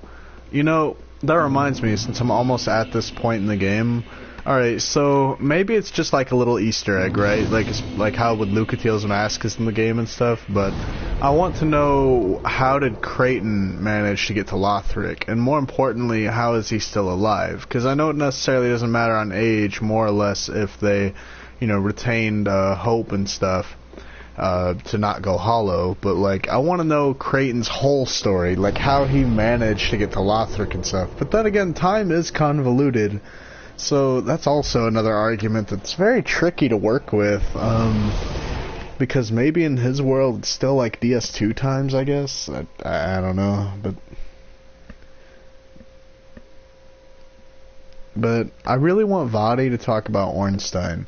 Like the DS3 part of Ornstein, because I know Ashen Hollow suggested that he might be a dragon, but I wonder like where his body is. That's why I believe he's a dragon, because like there's no body, but that it leaves a lot of room for speculation, because like we don't know where that body is, so.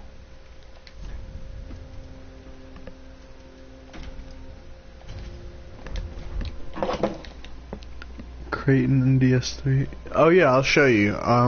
It's part of Sirius's quest line.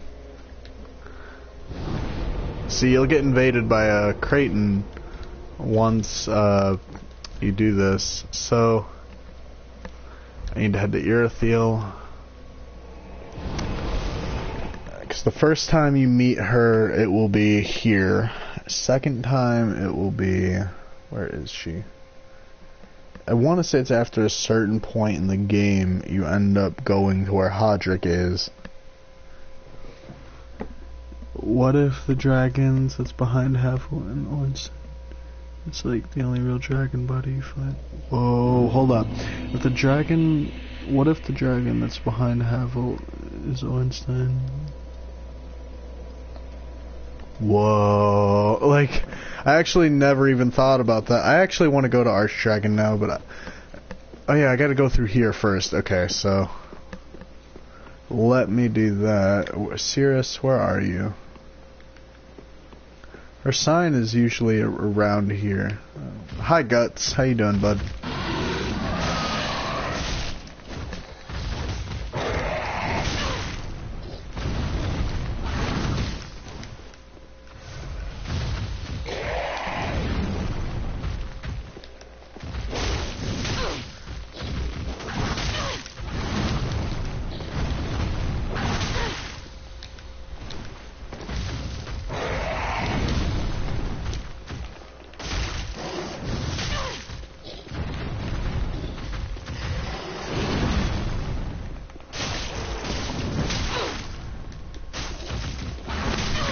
Nope, nope, nope. Bad dragon.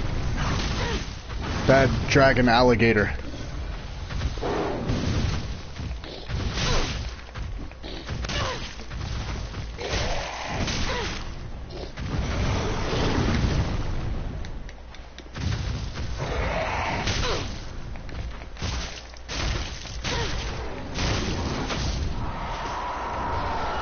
Gotcha. That was a toughie. I know her sign is here somewhere. I don't remember. I think you have to kill Pontiff first. Or no, it's before you kill Pontiff, because you have to get invaded by, Creighton.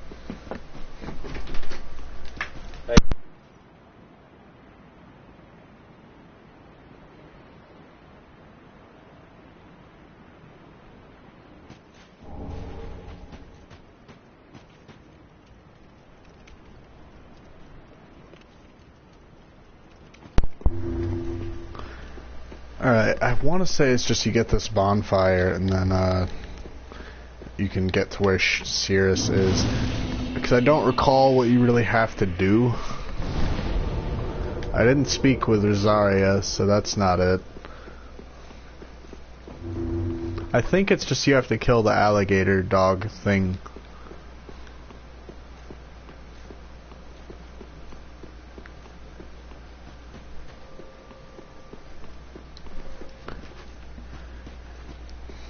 Havel killed him out of spite for betraying Gwen, who knows? That's actually kind of a solid theory, honestly. Oh, here's Cirrus, so I can, let me show you. I'll show you Creighton.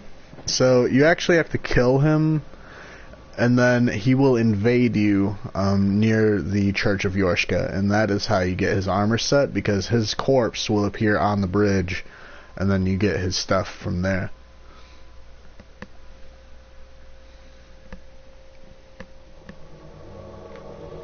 It's actually a bit tough keeping Cirrus alive here, but we'll see what I can do.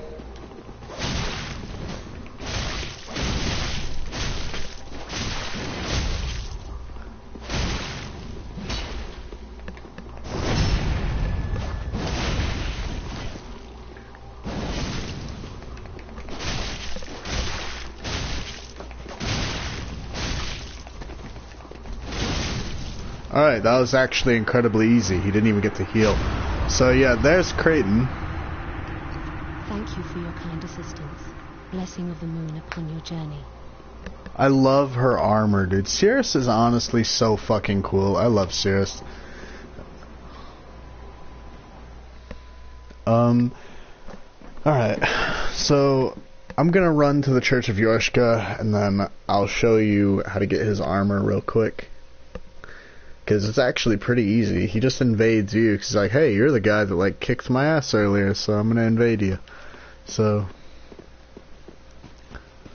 I would summon Cirrus for a boss fight, but I'm like, I can't do it. Like, it's not part of the solo. She's the only quest line I have to do. Oh damn, I don't want to spoil it for you though. You sure you want me to show you get like crate and stuff? Well, I'm trying to remember. I think we don't get to the ending of her quest for a while. So I gotta kill Pontiff, and I believe I have to get all the way up to the archives before I can complete her quest. It's quite a long ways, so...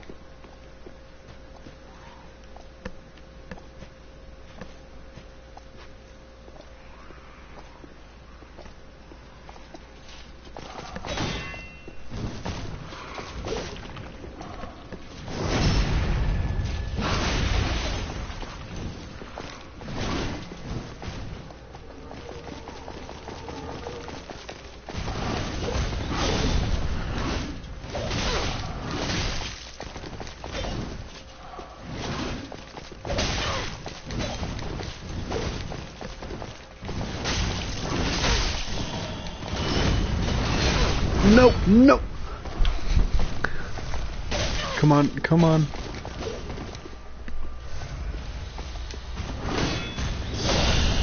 Yeah. It's not so fun when it's 1v1, is it?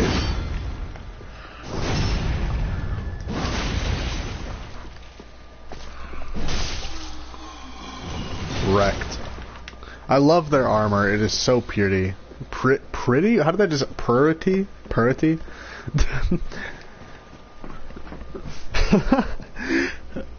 Oh, I already know what the quest line is, don't worry. Okay, awesome. Did Vadi ever cover Sirius's lore?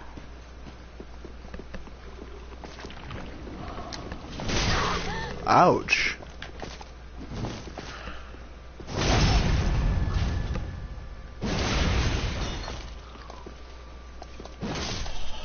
Gotcha.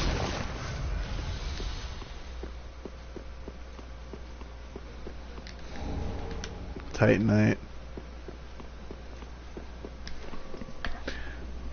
I love the Pontiff Knights so much. I just love their armor. Like, I love the more silvery looking armor, the one that really shines. Part of why I like Sirius is also, I love these ghosts, dude. They're so damn cool.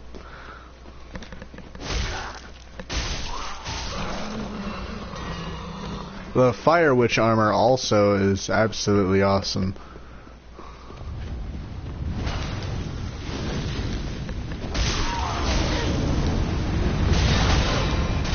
Okay, ouchie ouch, calm down.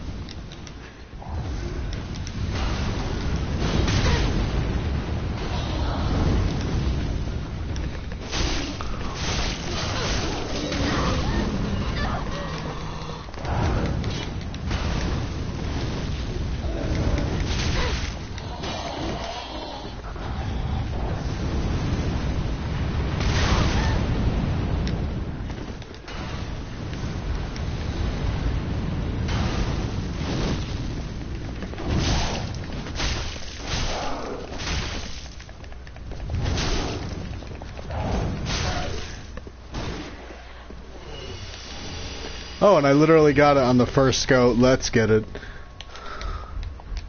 Look at how cool that is. I mean, I just don't have anything to match it, which is pretty dumb, but we'll do this for now. That is so many goddamn enemies.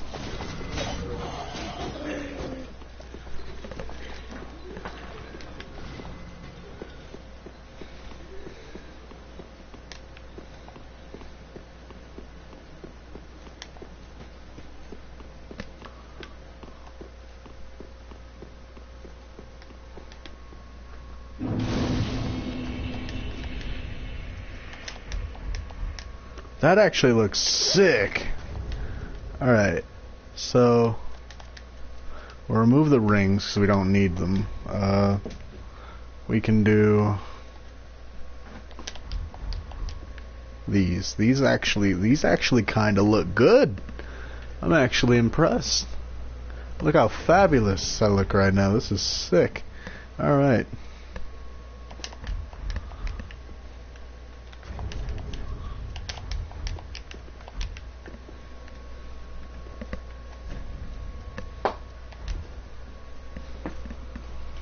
I just need the Pontiff leggings, and this would actually look super cool. we need to go to Horus. We need to do that next, so we'll do that.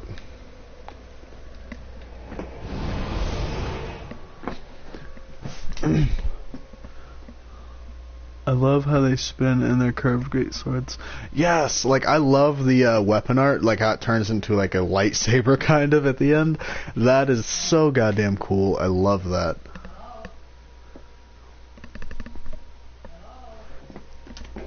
Were you gonna do Onion Bros questline? No. You see, unfortunately, I fucked up, you see. The reason I was using the Storm Ruler earlier is because, you see, against the demon guy they fight, he got killed. Because I wanted to see if he could 1v1 him. So I took his armor and his weapon, and yeah, I don't have it, unfortunately. I've actually never done Sigurd's questline. I know what happens, but I've never actually done it.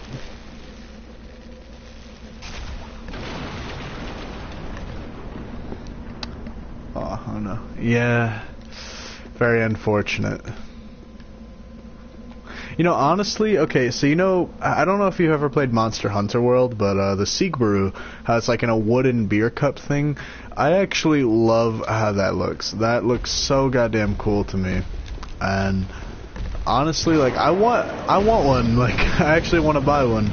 Like, because, I mean, I don't know how you would, like, drink from it, though, because, like, alright, so, like, it's wood, so, like, how would you, like, avoid the splinters and stuff, like, in your mouth?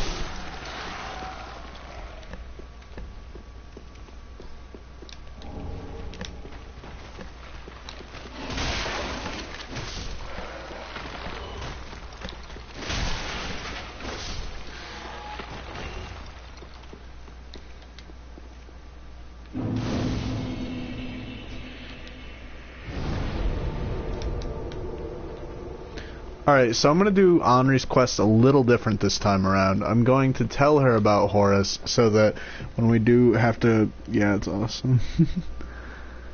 But like, when I tell her like about Horus, that way she won't hollow at the cathedral, she'll hollow where Horus had died.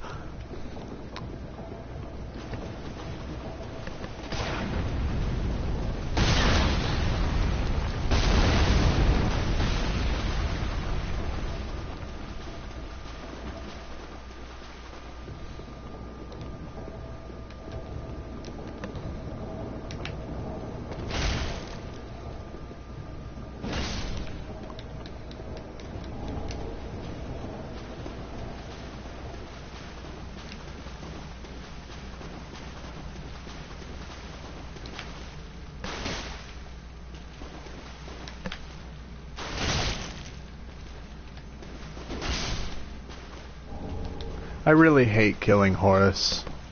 Like, I always wish that there was a way to save him, and there's not.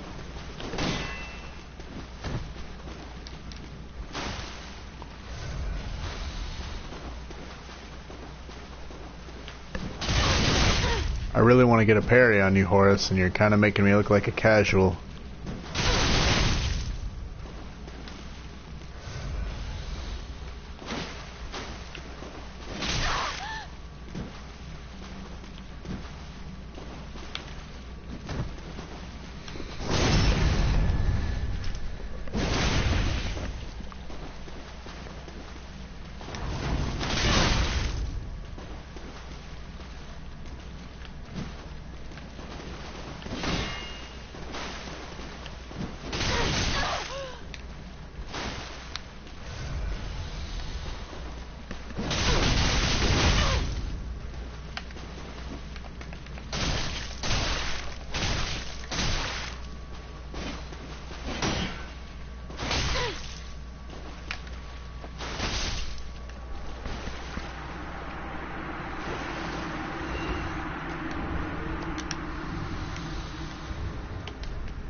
Okay. Oop. This game made me rage quit. Hey, what's up, Davey boy? What made you rage quit exactly, man? Starting a boss fight, or? Ooh, I can't even, like, wear anything. It's kind of annoying.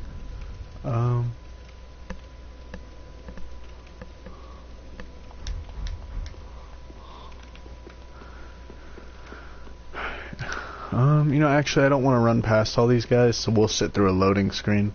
But, if you're still here, by the way, Davey, I'd love to hear about that experience, if you don't mind, anyway.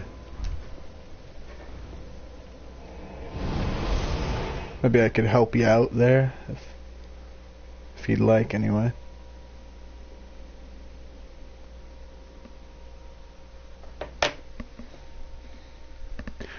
I don't think I ever rage quit in Dark Souls, but I just have a high tolerance. I spent too much of a hiatus away from these games. Oh. Yeah, I feel that. I'm a little rusty, truthfully, in Dark Souls 3 anyway. I'm pretty good at DS1 with parries and whatnot, but I'm still not quite used to how to play this still. So I got wrecked. Honestly, I wish you were here yesterday. You would have got to see me get destroyed and literally like side tackled by the Abyss Watchers. I believe Molly was here, but she saw me get side tackled and it was funny as shit. I got side tackled, then like uppercutted into like the fucking ceiling.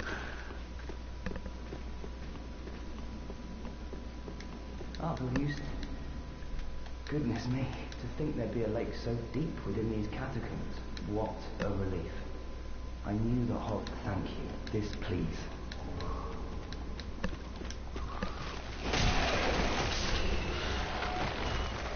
I will soon have thank you, Miller.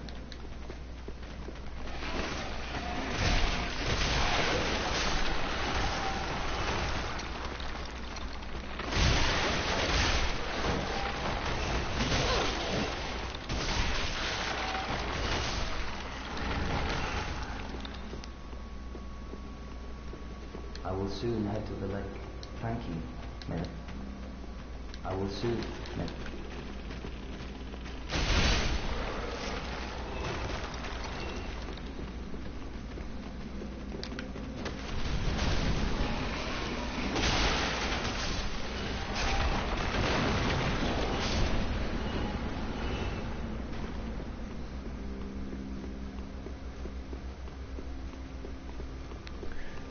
Alright, so it happened with me in 3.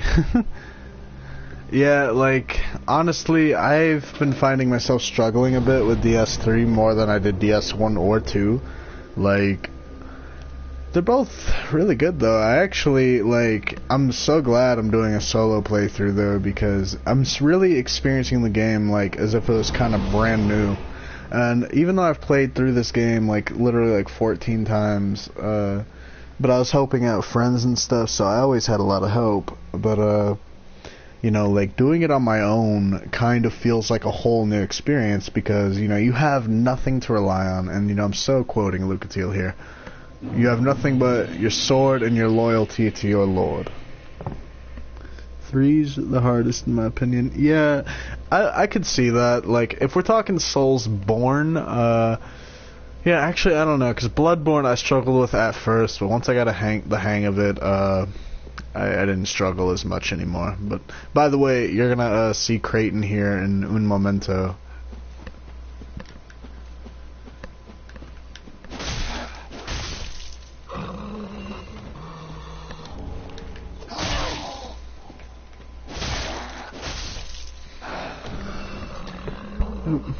Okay, I'm back. Sorry.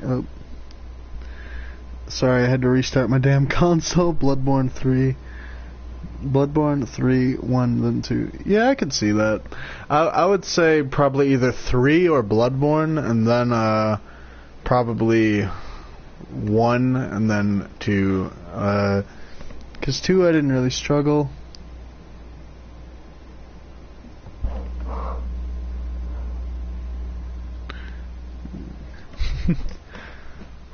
I actually got really unlucky with my console recently. My power brick went out, so I gotta get a new one.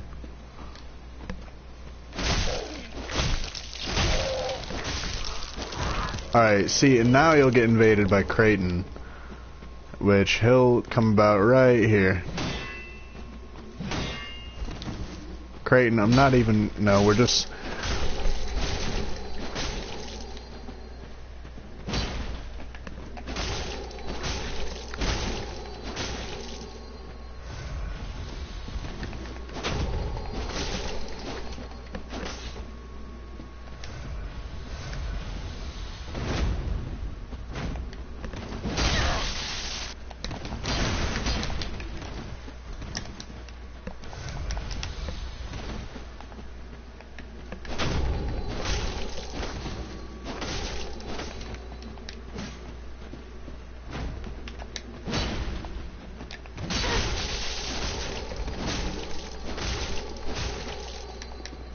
Oh, bye, Creighton. I've never actually killed Creighton by doing that. Oh, man. I have the high ground, Creighton. You just didn't stand a chance, man. I had the high ground. I actually didn't know your armor can get bloody. I've always seen clothes like robes get bloody, but never armor. That's actually pretty cool. Hold on, let me run up here. Ooh, what's this? Roster.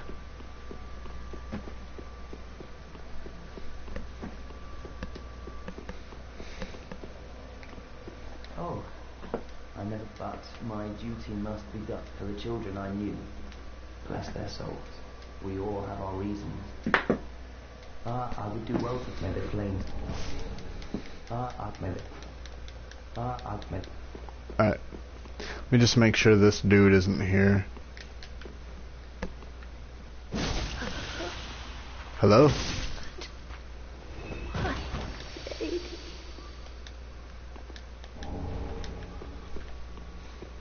That's right, we're taking the honorable route. Oh. Orphan of Cause, Bloodborne is very nearly made me have a fit. Oh my god, I hate him, man.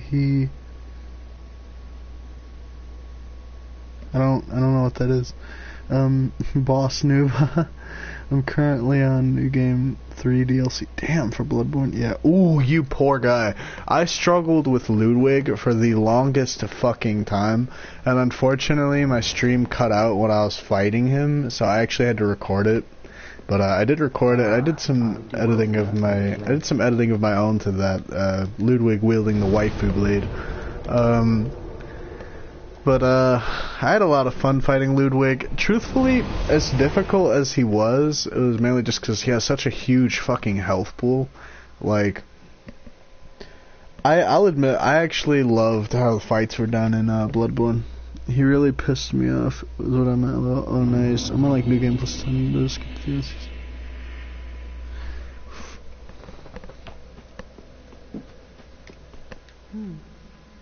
That dark spirit was one of Rosaria's fingers. Vile bastard offspring who lurk in the darkness.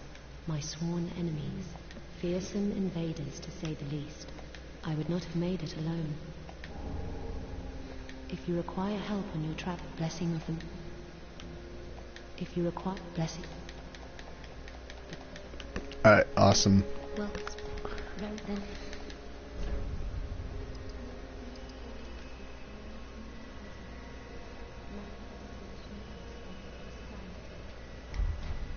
Farewell, I mean. Alright, I don't have any tomes yet, which I need to get.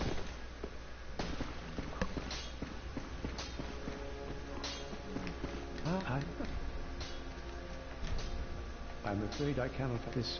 I cannot. It is only.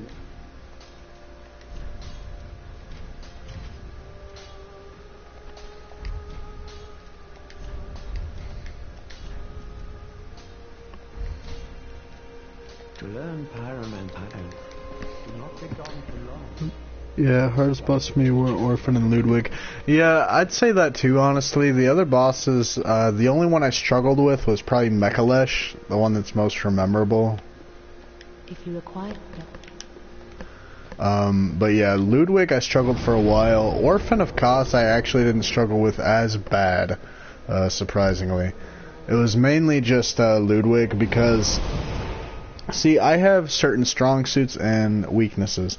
So take like crowd control for example, and like a ton of patience. Like I am patient in boss fights, but when it requires like a ton of like if it's a huge health pool, that's when my patience seems to lack. But shouldn't you be leveling intelligence through pyromancy? Yeah, I should, but I'm mainly focusing on health right now, just 'cause I at least want to get them to 20, but I'm going to start doing intelligence and faith next.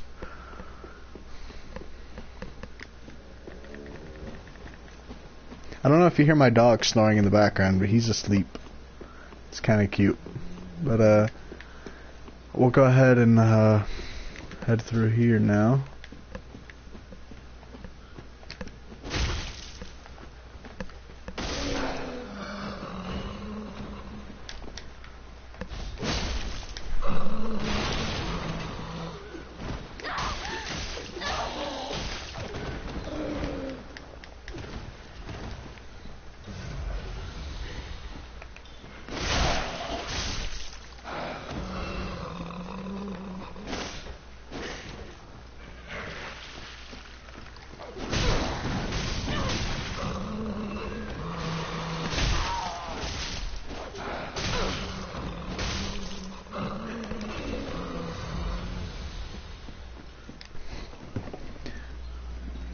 Fair enough, just wondering. Yeah, I was like, what's that noise?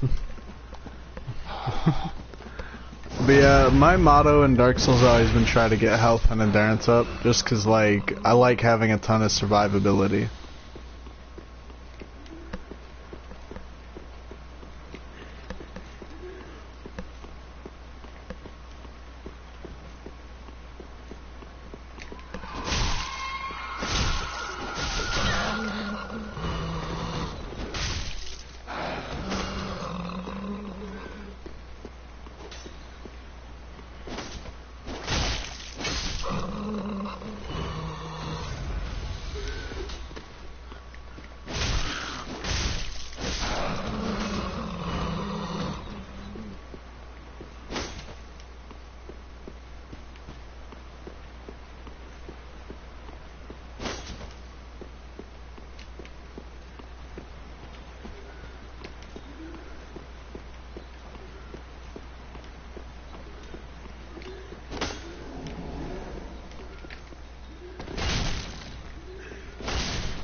I go glass cannon, only level strength, my health and endurance is like tiny. Honestly, I wouldn't mind trying to do a full caster build for pyromancy. I just know it would be kind of difficult. It'd be more easier in this game than it probably would for like DS1 and stuff and 2, since you have a limit on how many spells you can use, but I might do a full caster one day. You know, now that I'm playing through this solo, I actually really want to play through Bloodborne solo, because like I honestly don't know how I would actually like beat Vicar Amelia solo, because she is just so fucking difficult. You need the numbing mist. I usually go for speed build.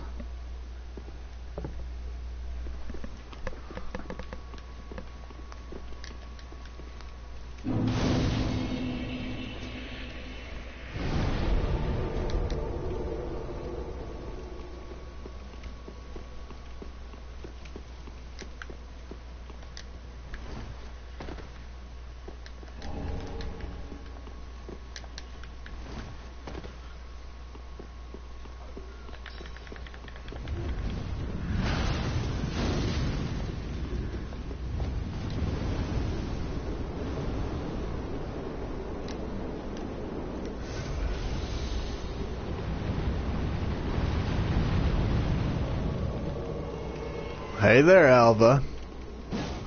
Oh.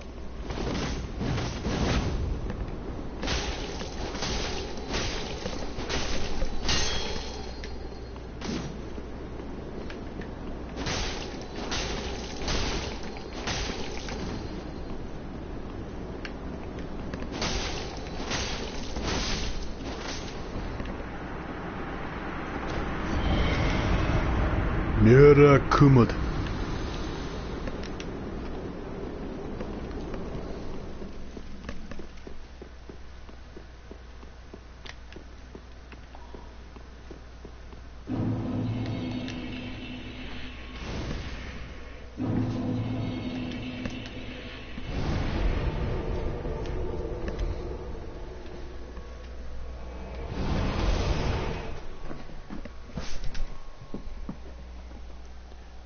Bakara Amelia was the easiest for me. She has no defense from behind. My intelligence and faith is like 60 each, I think that.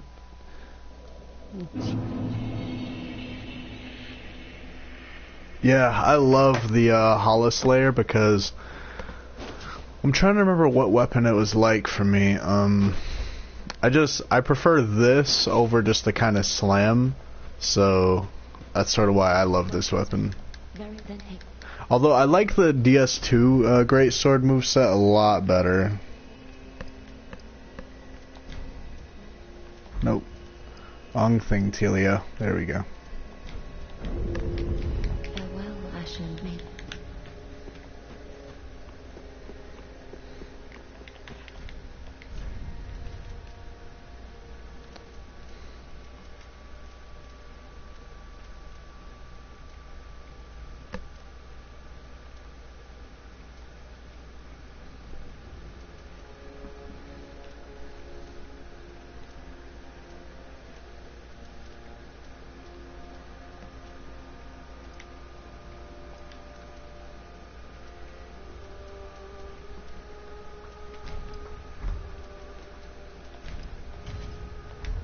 Ashen 1.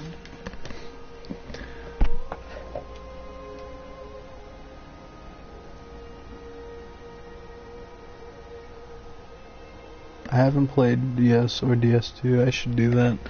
Honestly, I would say Dark Souls 1 Remastered is actually kind of worth getting, as much as like I thought it wouldn't be, because like it didn't seem like they really added much new to it. I would just say because like, I mean, you know, because you can play Dark Souls on next gen, unless you have the original Dark Souls for Xbox One, which then it's just backwards compatible. But the fact that there's actually more people on Remastered is a reason I would go for it. Primarily because, you know, like if you're more into co-op and stuff, I would say Remastered. You totally should. I'd play DS1. I actually may try to get, this is part of why I'm kind of debating whether or not to get PlayStation Plus membership again, but I want to do a playthrough of each of the games solo, and the only way I would be able to do DS1 is by getting Remastered. So, Remastered is something I definitely will probably look into at some point personally, but I would say it's worth it primarily because, you know, the servers, there's a lot more people, you can get PvP, it'll be easier to do Covenants, and, you know, you just meet other Dark Souls 1 fans, which is always pretty good.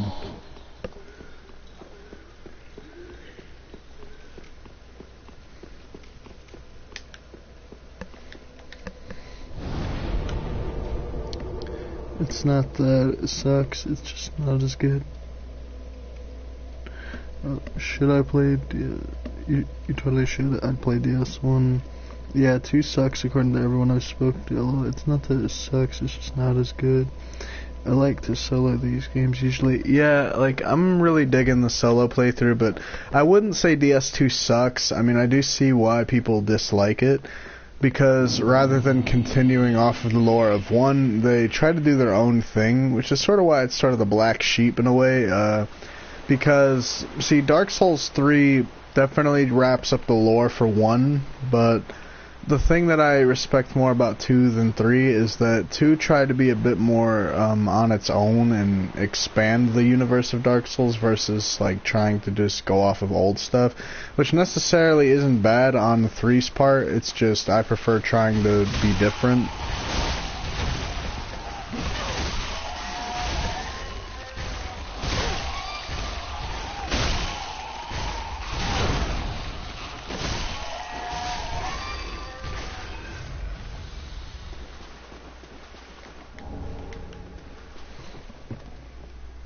got 2 anyway, and it was still pretty fun.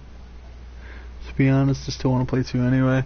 Yeah, I would say 2's worth it, at least, well, Scholar. I can't really speak for the original, but I would say 2 primarily for the fact that you do get all the DLC, like, for literally like $20 at this point, because Scholar can go for like 20. So that's why I would say it's probably worth it.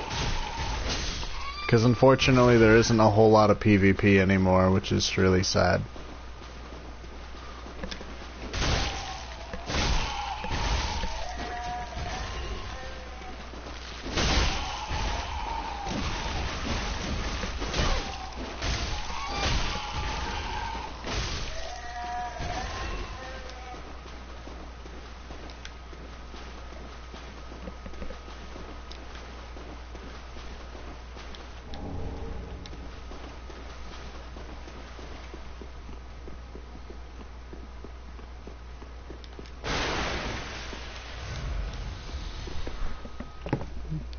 I hope not. That creature looks like my neighbor. Oh god! That is not good. Does your neighbor have like 12 legs? I'm like, hey, I'm not judging, but like, how do they get so many legs, ass? Plus, like, they have to have some pretty long ass hair. Which I ain't against. I mean, I have somewhat longish hair, but you get the point.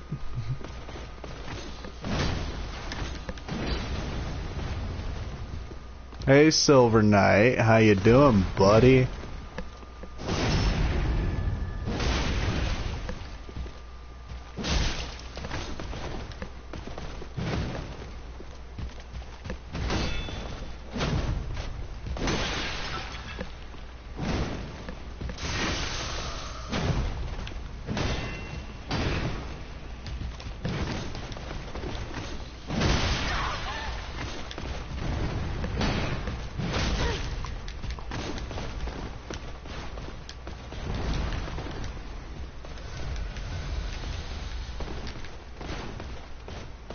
Ring around the rosy.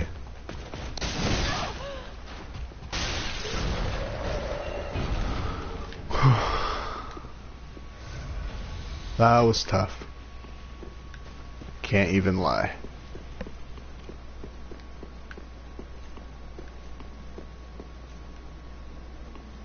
Come on, Pale Shade.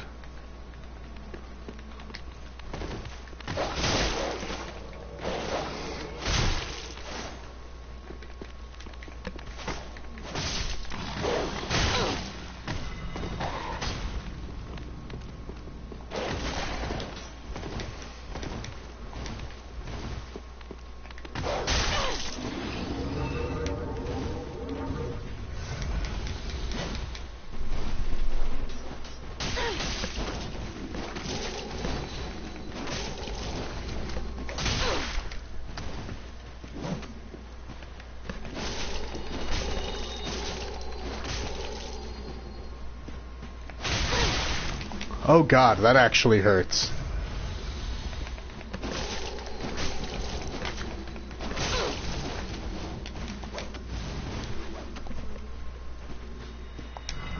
Ooh, that's bad. This is bad.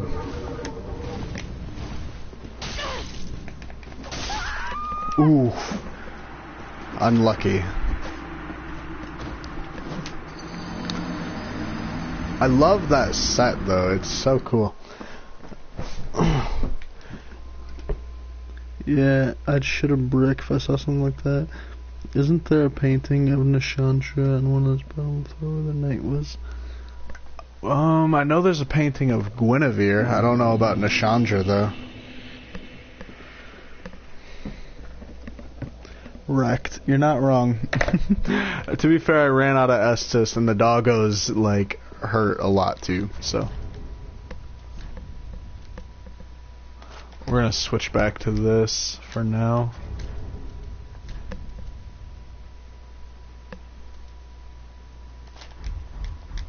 Alright, we'll do this. We'll go full night.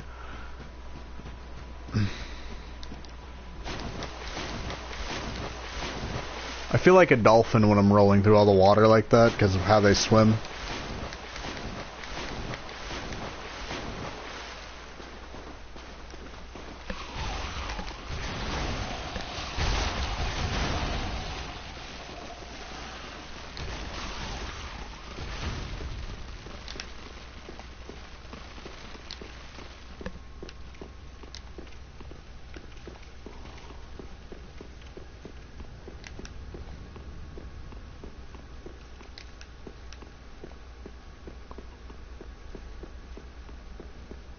I didn't know the Silver Knight doesn't respawn.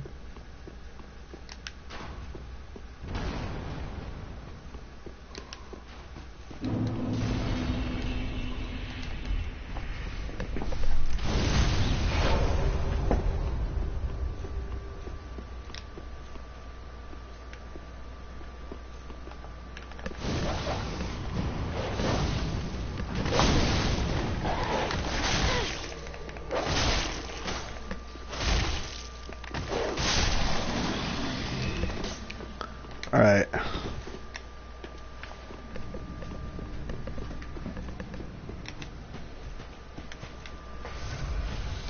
Let's see what you got. Come on.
Nope, bye-bye.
Alright, that was pretty easy.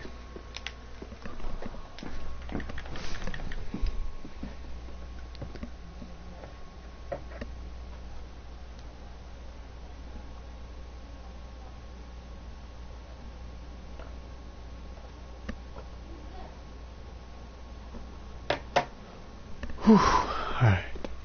What was I getting here? Oh yeah, the shortcut to Pontiff. I need that.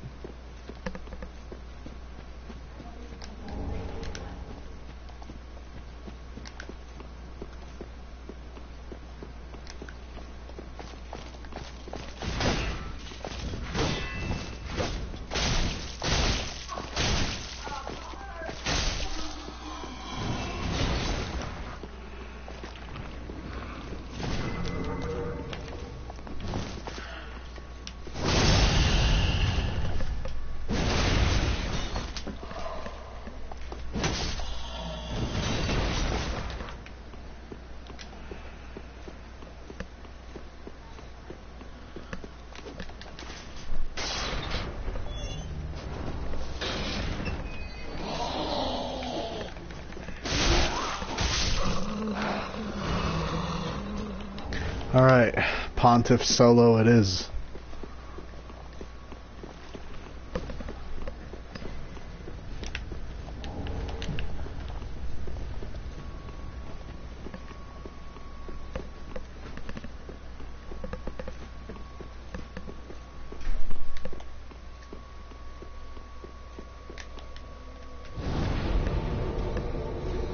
Alright, head back to Firelink, go ahead and get some level ups. This fight is going to be so much worse than the Abyss Watchers. Ugh. I feel it.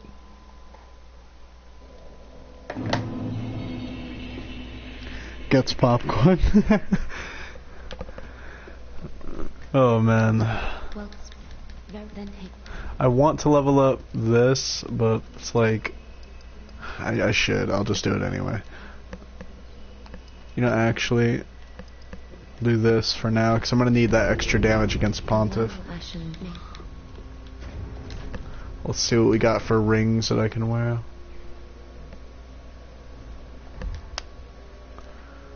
I don't have the weight limit apparently.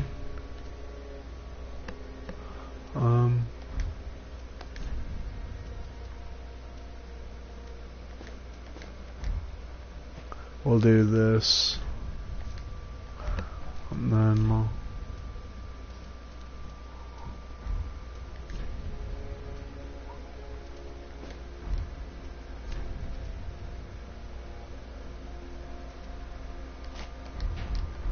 alright, boom. Alright, so I figure this way I can actually do a consistent amount of damage to Pontiff when I R1 spam him.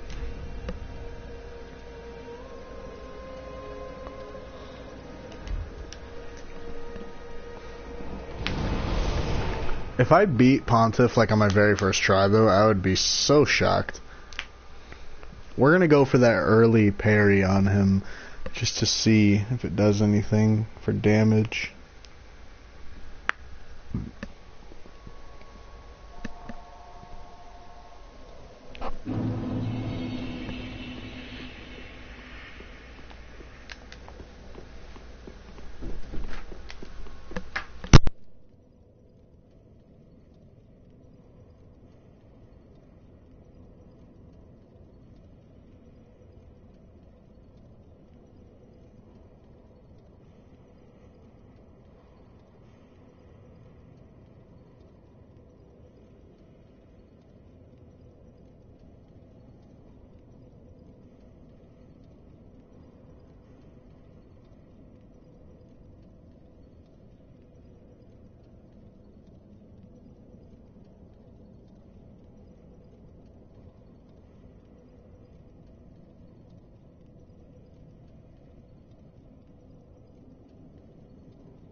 Alright.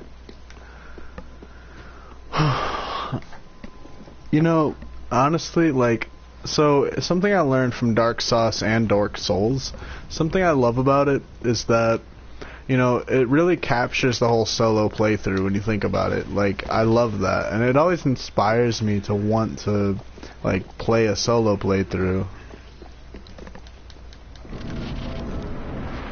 Alright, Pontiff. Let's go, buddy. Me and you. Okay, I suck.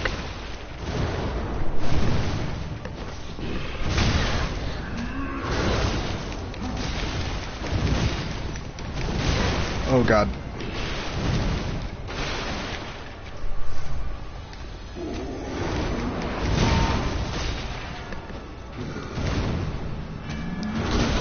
I have like no stamina.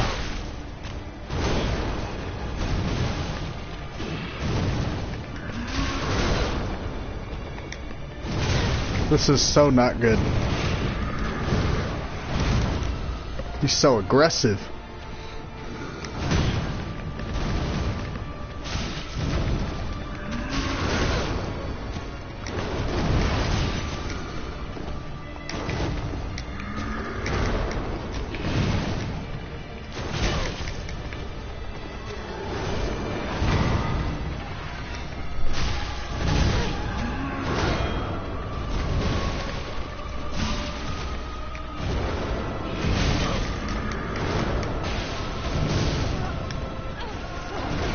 Whew. A toughie indeed. Spin to win. He's legit. Alright, I don't want to end the stream, but I do gotta use the bathroom real quick, so I'm gonna try to make this quick as possible. I'm gonna unplug my mic real quick. Longest I promise I'm gonna take is 1 minute. Alright, BRB.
I'm back. Alright, so we killed Pontiff, and this is gonna be a fucking toughie. The Abyss Watchers do not compare to him, honestly. I don't know where I can get any more Titanite scales at the moment.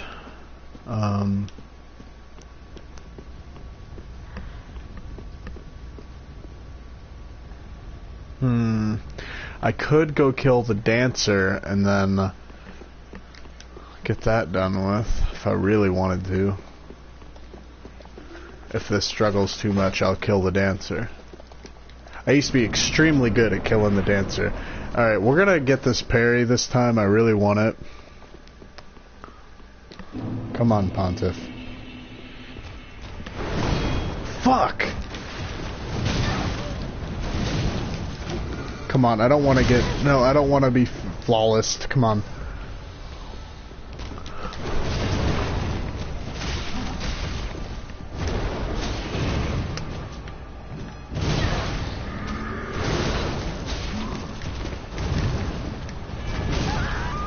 Alright, well at least I can get flawless. I need more Titanite lizards. Or crystal lizards or whatever, so that I can level up my greatsword here.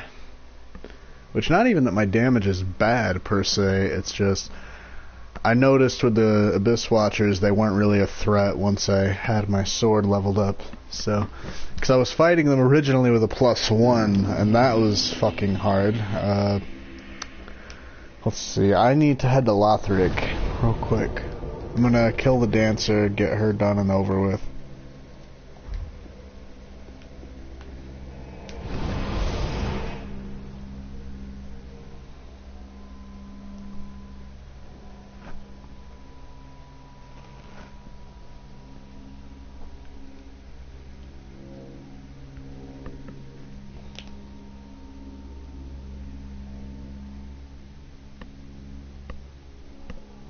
I'm gonna grab me a Gatorade. So, who do you think is harder as a fight? Pontiff Sullivan or the Dancer of the Boreal Valley?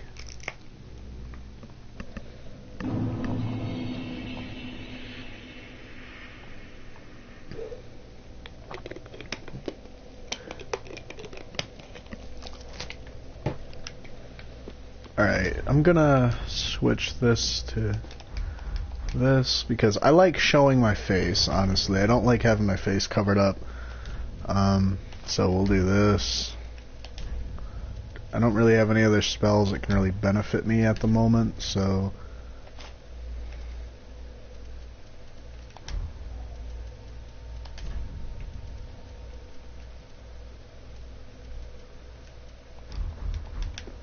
Alright, we'll do this.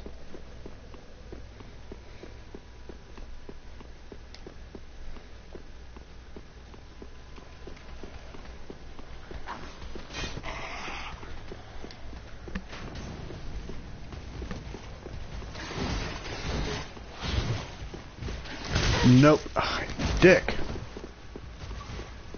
Alright.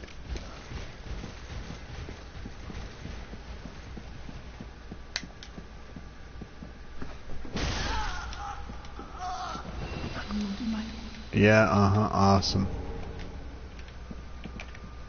Fuck your chair.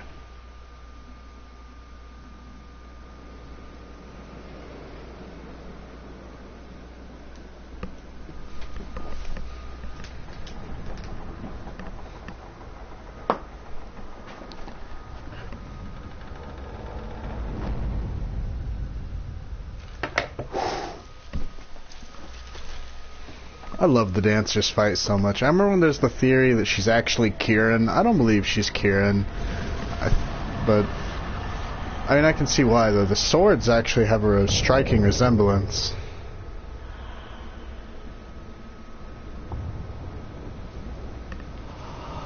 Hi, how are you?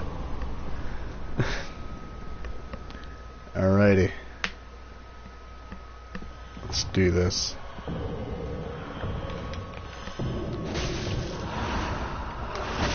I don't know why I always insist on, like, blocking with my sword. It never works.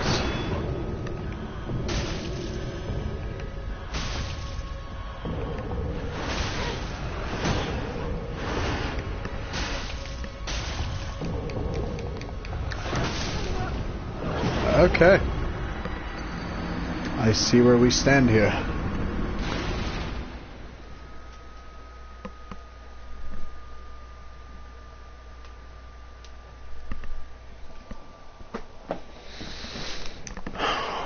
Okay, let's think here. Also, I didn't take my biotin today. Need to do that.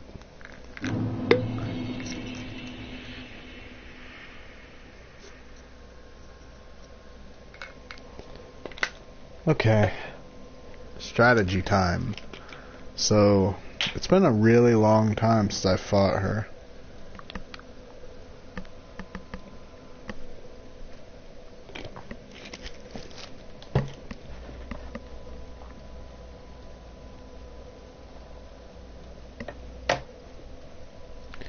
Alright, I'm actually going to buy the chainmail real quick. I want to get that.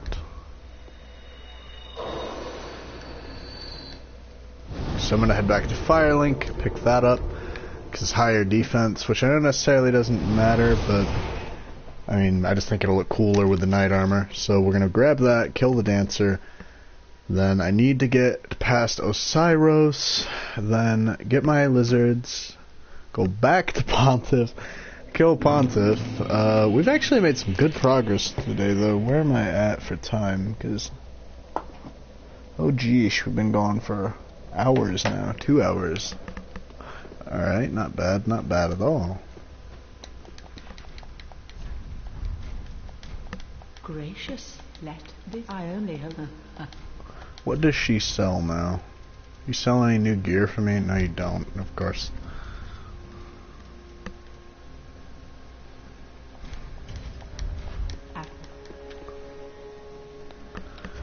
Alright.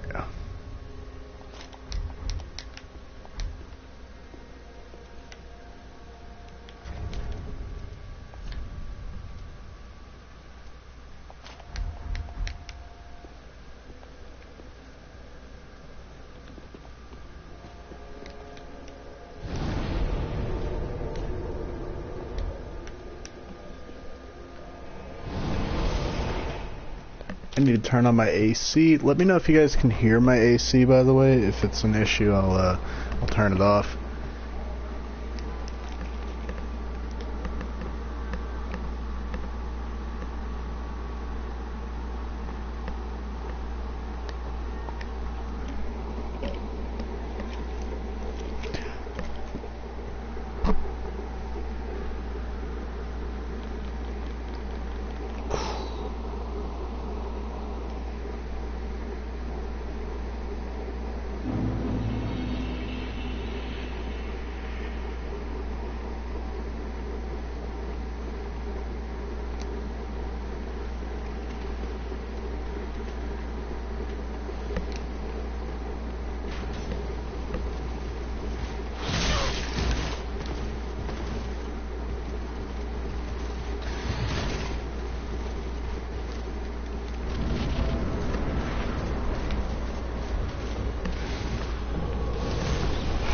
Alright, full HP.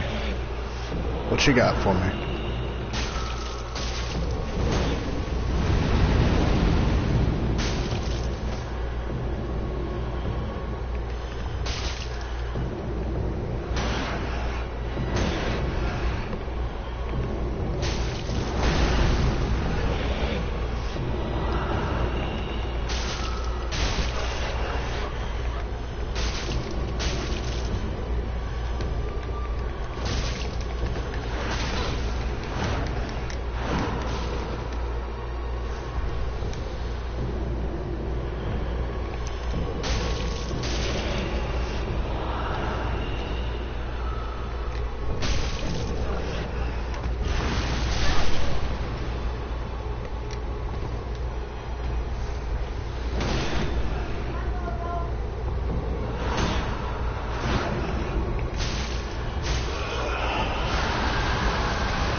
We're so low.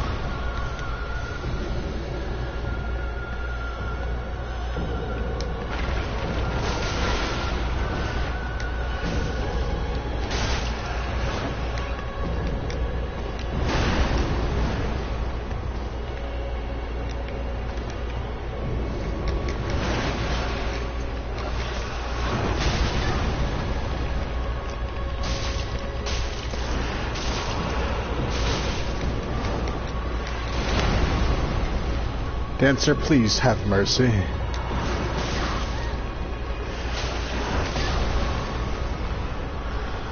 Whew, brutal.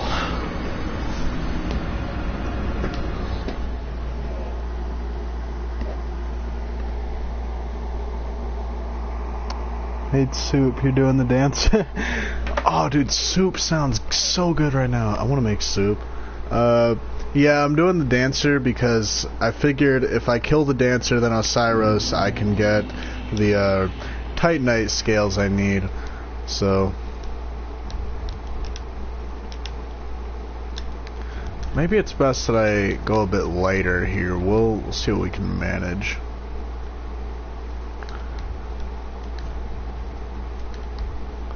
While maintaining some pretty good fashion here. I want to go under 40, and it's really going to fight me on that.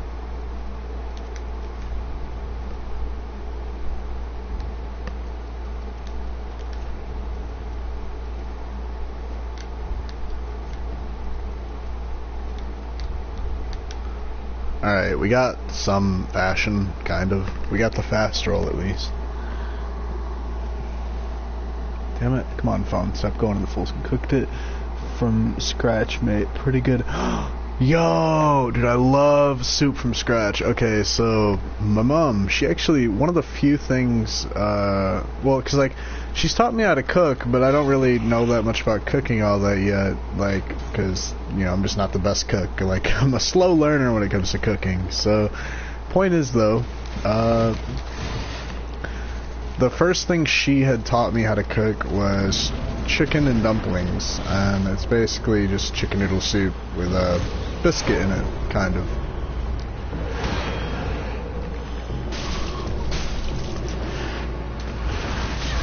Alright, a little early for the AoE, don't you think? Sheesh.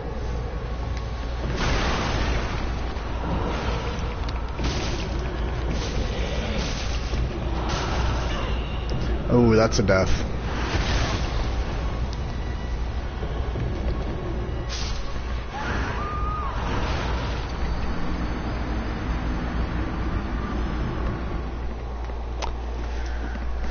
Alright.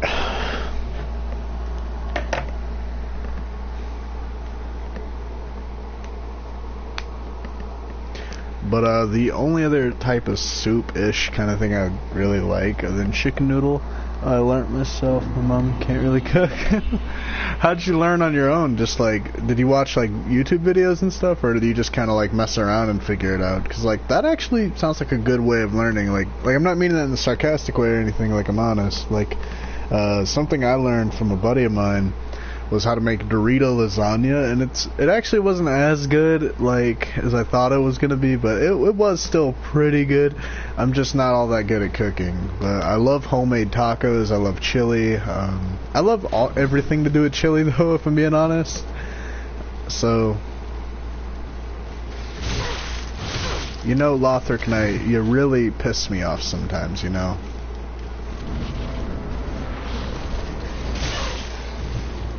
You just whacked me through the goddamn door. That is not cool.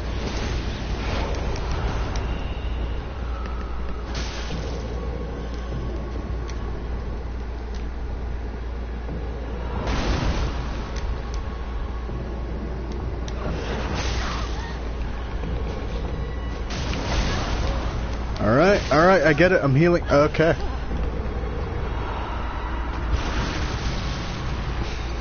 God damn it, Dancer.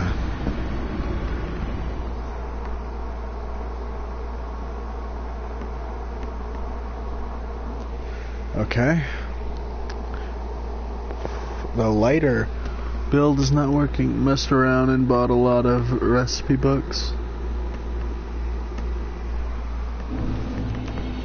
I like that.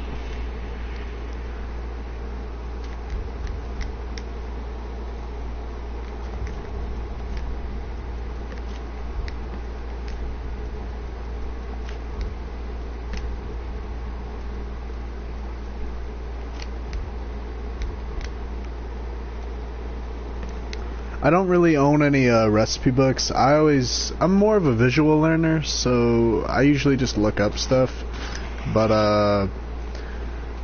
the only thing I really know how to make is wraps, which basically it's kind of like a burrito, but with just think of it like a grilled Subway sandwich. That's essentially just what a wrap is, if you don't know what it is anyway. But that's about all I know how to make. I can make chicken noodle soup, chili,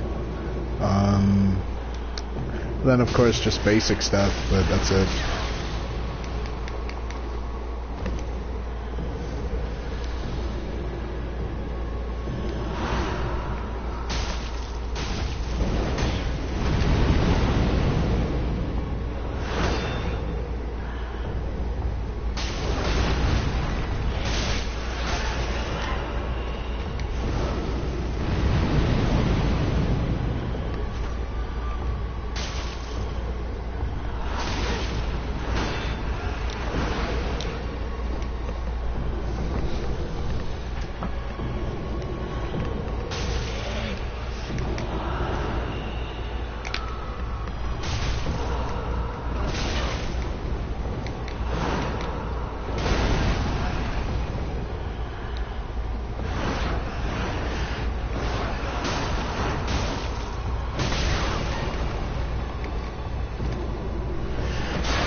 I actually forgot about her jumping attack.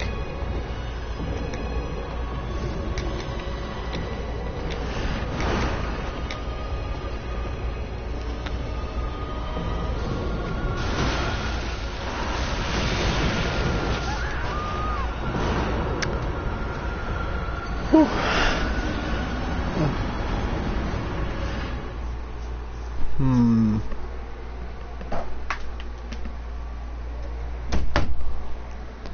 Let's see here.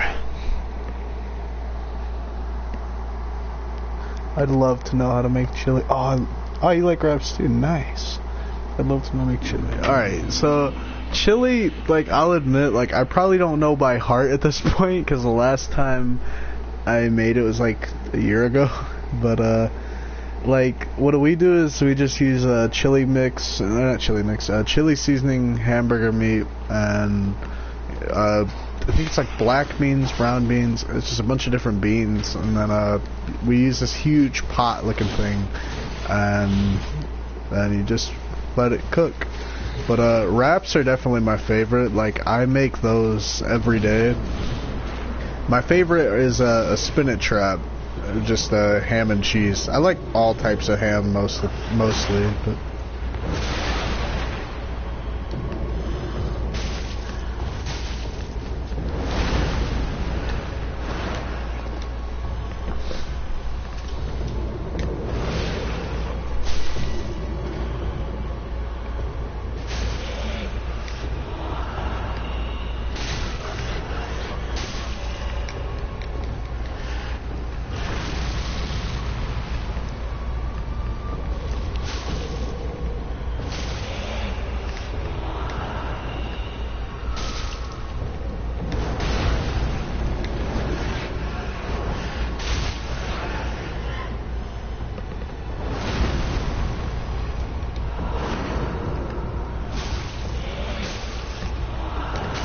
ooh, that grab.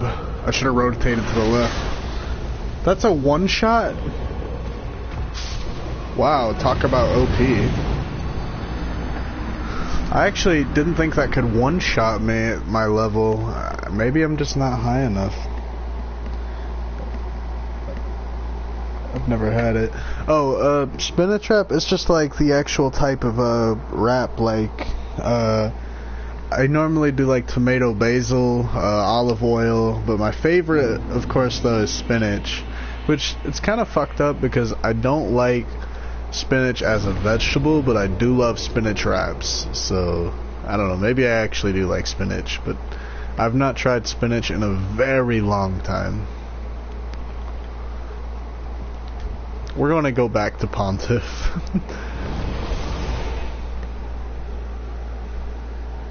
See how we hold up there. I meant chili. Oh. But yeah. Oh, you've never had chili? Dude, you should try chili. Like, I don't know if I would recommend it in the summertime, because, you know, it's really hot outside, but, like, I don't know. I don't really know, because I think you said you live over in the UK, so I don't really know what the weather's like over there, honestly. The only thing I was ever told is from a buddy of mine in Scotland, if that counts as the UK, is that it rains a lot. But that's all I was ever told. But chili, normally we eat like chili around in the winterish time, just because it's really cold out where I live, in the winter anyway, not so much in the summer. But in the winter, it gets really cold here. It's way too hot. I'm dying. I cannot stand the heat. Like, I have an extremely low tolerance for heat. Late. I did that late again. Pontiff.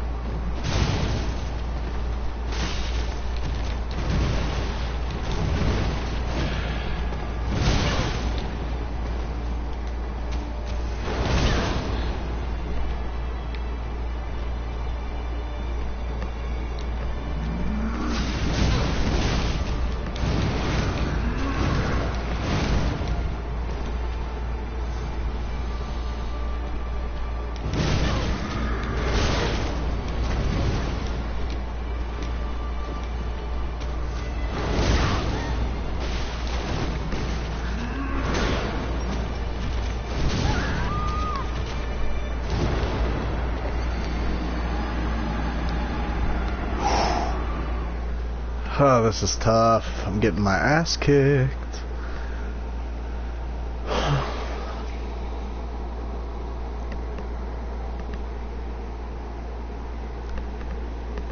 But no, I have a very low tolerance for heat. Like, I can withstand a great deal amount of cold, but when it comes to heat, no, not so much. Like, if it were winter right now, I could probably walk outside with like a tank top, shorts, and like no socks or shoes on and probably be okay for at least 20 minutes. But other than that, no. The heat is not my friend. And I know this is so stolen from Star Wars, but I actually don't like sand. Like, I just do not like sand at all. Like, it's like, ugh, like I just hate the feeling, dude. It's just, ugh, it's like, it's coarse, rough, and irritating, and it gets everywhere. Like, it is not a happy, fun time.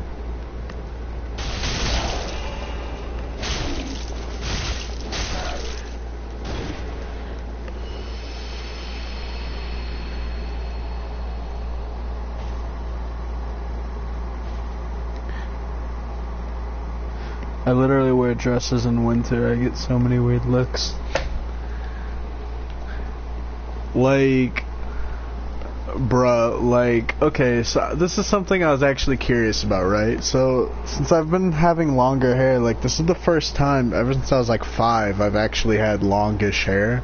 And, like, snapbacks don't work with my hair being long. Like, it just looks weird on me because I have, like, curly, kind of flowy hair. But I noticed beanies kind of work okay with me, but, like, people always say, well, no, you can't wear a beanie because, like, it's the summertime. Like, I'm like, but why, though? Like, they're comfy as hell. Like, I love wearing them and then putting my headset over them. Like, it's just so damn comfortable. I love it.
Gotcha.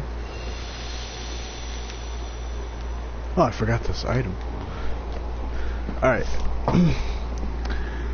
Literally, me, I love beanies. Like, okay, so, like, I only have 2 beanies, right? And, one is just pitch black. The other is, like, bright fucking green, because, in the winter, I usually help with, like, snow plowing and stuff, and you gotta wear bright colors so you don't get hit by a car or something. So, you gotta also wear that reflective vest, but anyway, like, honestly, I love beanies, and, like, I was actually looking it up, because, like, I'm not used to wearing a hat, but I kind of like wearing a beanie, because, like, they're just mad comfy. But, I have, like, 7.5 of them are black. I have, like, 7.5, I'm dumb. I have, like, 7.5 of them are black. Honestly, if I can, I would love to find a Dark Souls one or like an Overwatch one. I just think that would be super cool. Also, I love my life and everything in it. Thank you, Pontiff Knight. But like, no, I love it, and like if I can, I want to find a Dark Souls beanie or an Overwatch one. just because that would be super cool. And I don't know, I always feel kind of funny wearing a hat though, because like I feel like people are gonna stare at me, especially if I'm wearing a beanie, like.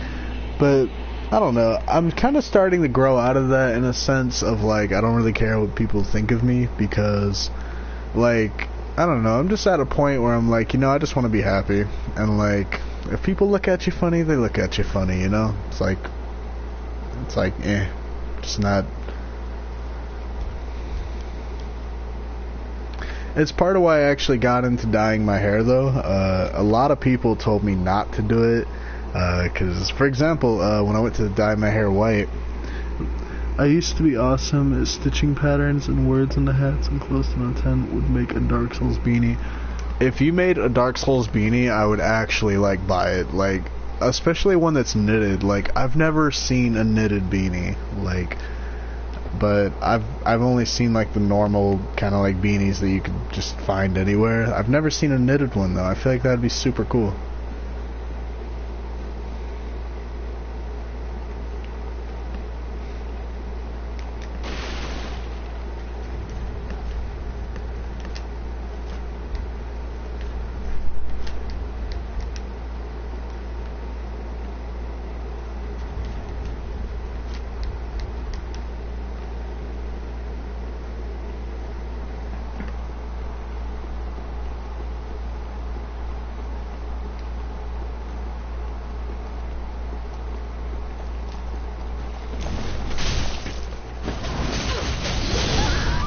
God damn, I just got destroyed. That was... wow. I made a couple knitted beanies, they're so comfy. I'm gonna put on my beanie now. I wanna wear my beanie.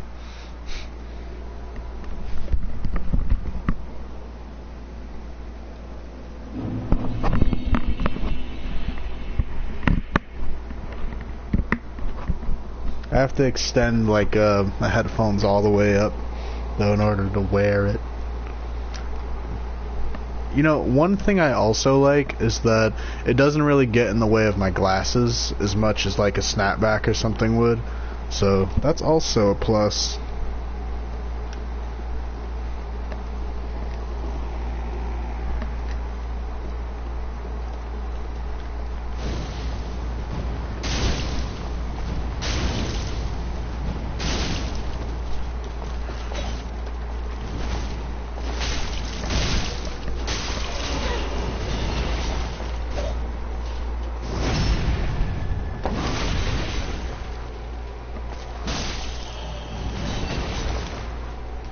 I now have a crown.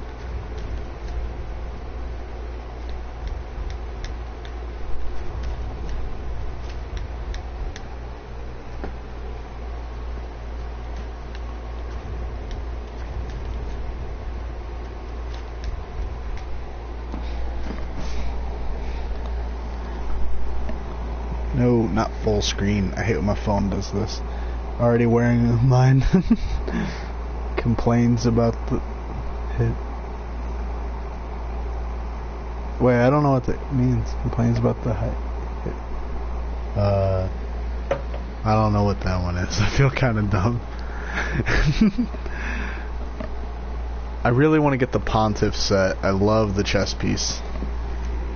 My phone mad glitched at that. And I love autocorrect though. Like autocorrect just like definitely is a help and not inaccurate as hell.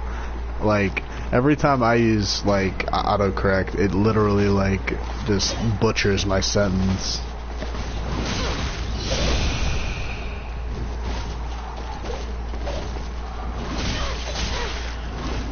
Alright, alright.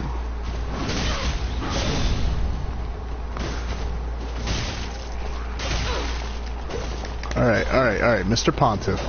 Pontiff Knight, calm down. We can talk about this.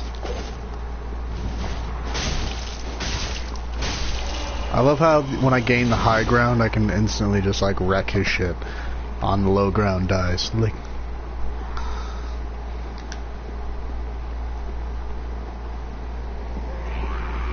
I'm playing 2, but you're making me want to play 3. hold on. Hold on, I know what to do. It's overclock! I have the high ground!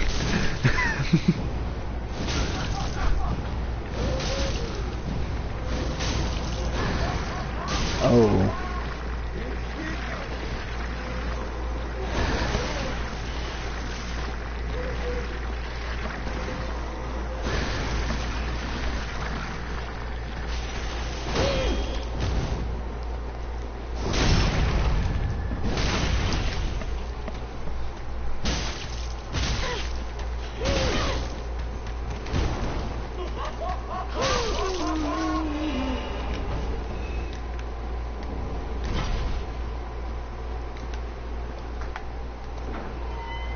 Hello there.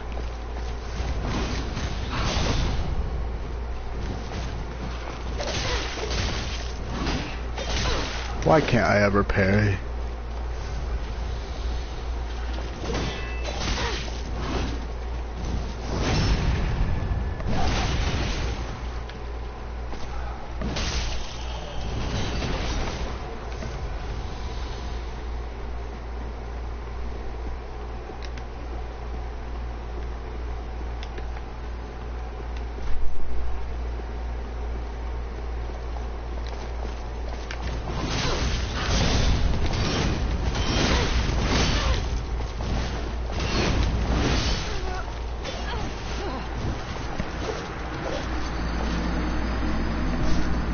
I just want to be cool and parry.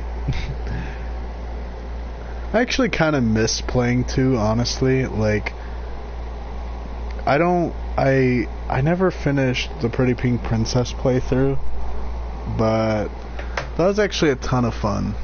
I kind of miss 2 from time to time. Which honestly, again, that's something I really look forward to, though. I'll have more time for streaming, hopefully, when I move, because, see, normally, like, so for example, like, even after this stream ends, I'm gonna have to wait for it to, like, actually process and upload, so I don't have to worry about my stream glitching out a lot while I draw.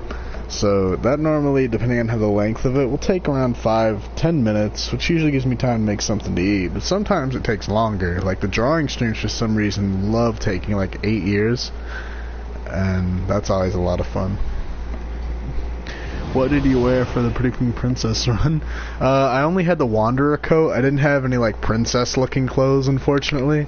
But the Pretty Pink Princess, I just gave her, like, pink hair and pink eyes.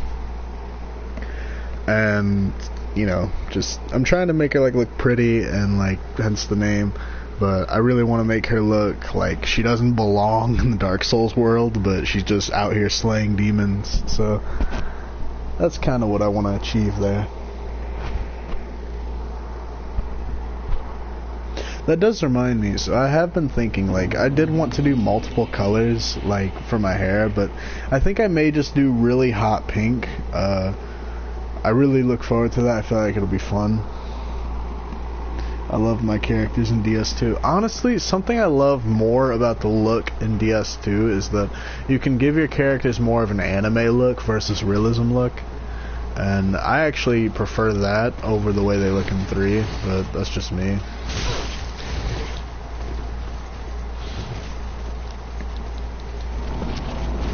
Hot pink would be awesome.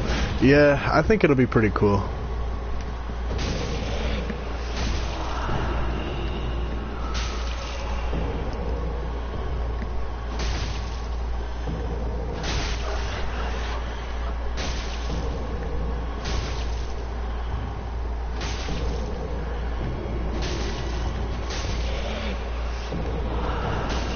God damn it, that's a one-shot.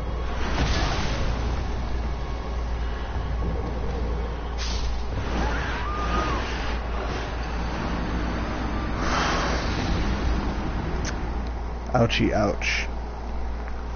I'm having, like, so much fun, actually, like, streaming. I kinda don't want to end the stream. It's like why I'm still going. But, like, I'm just struggling so goddamn hard right now.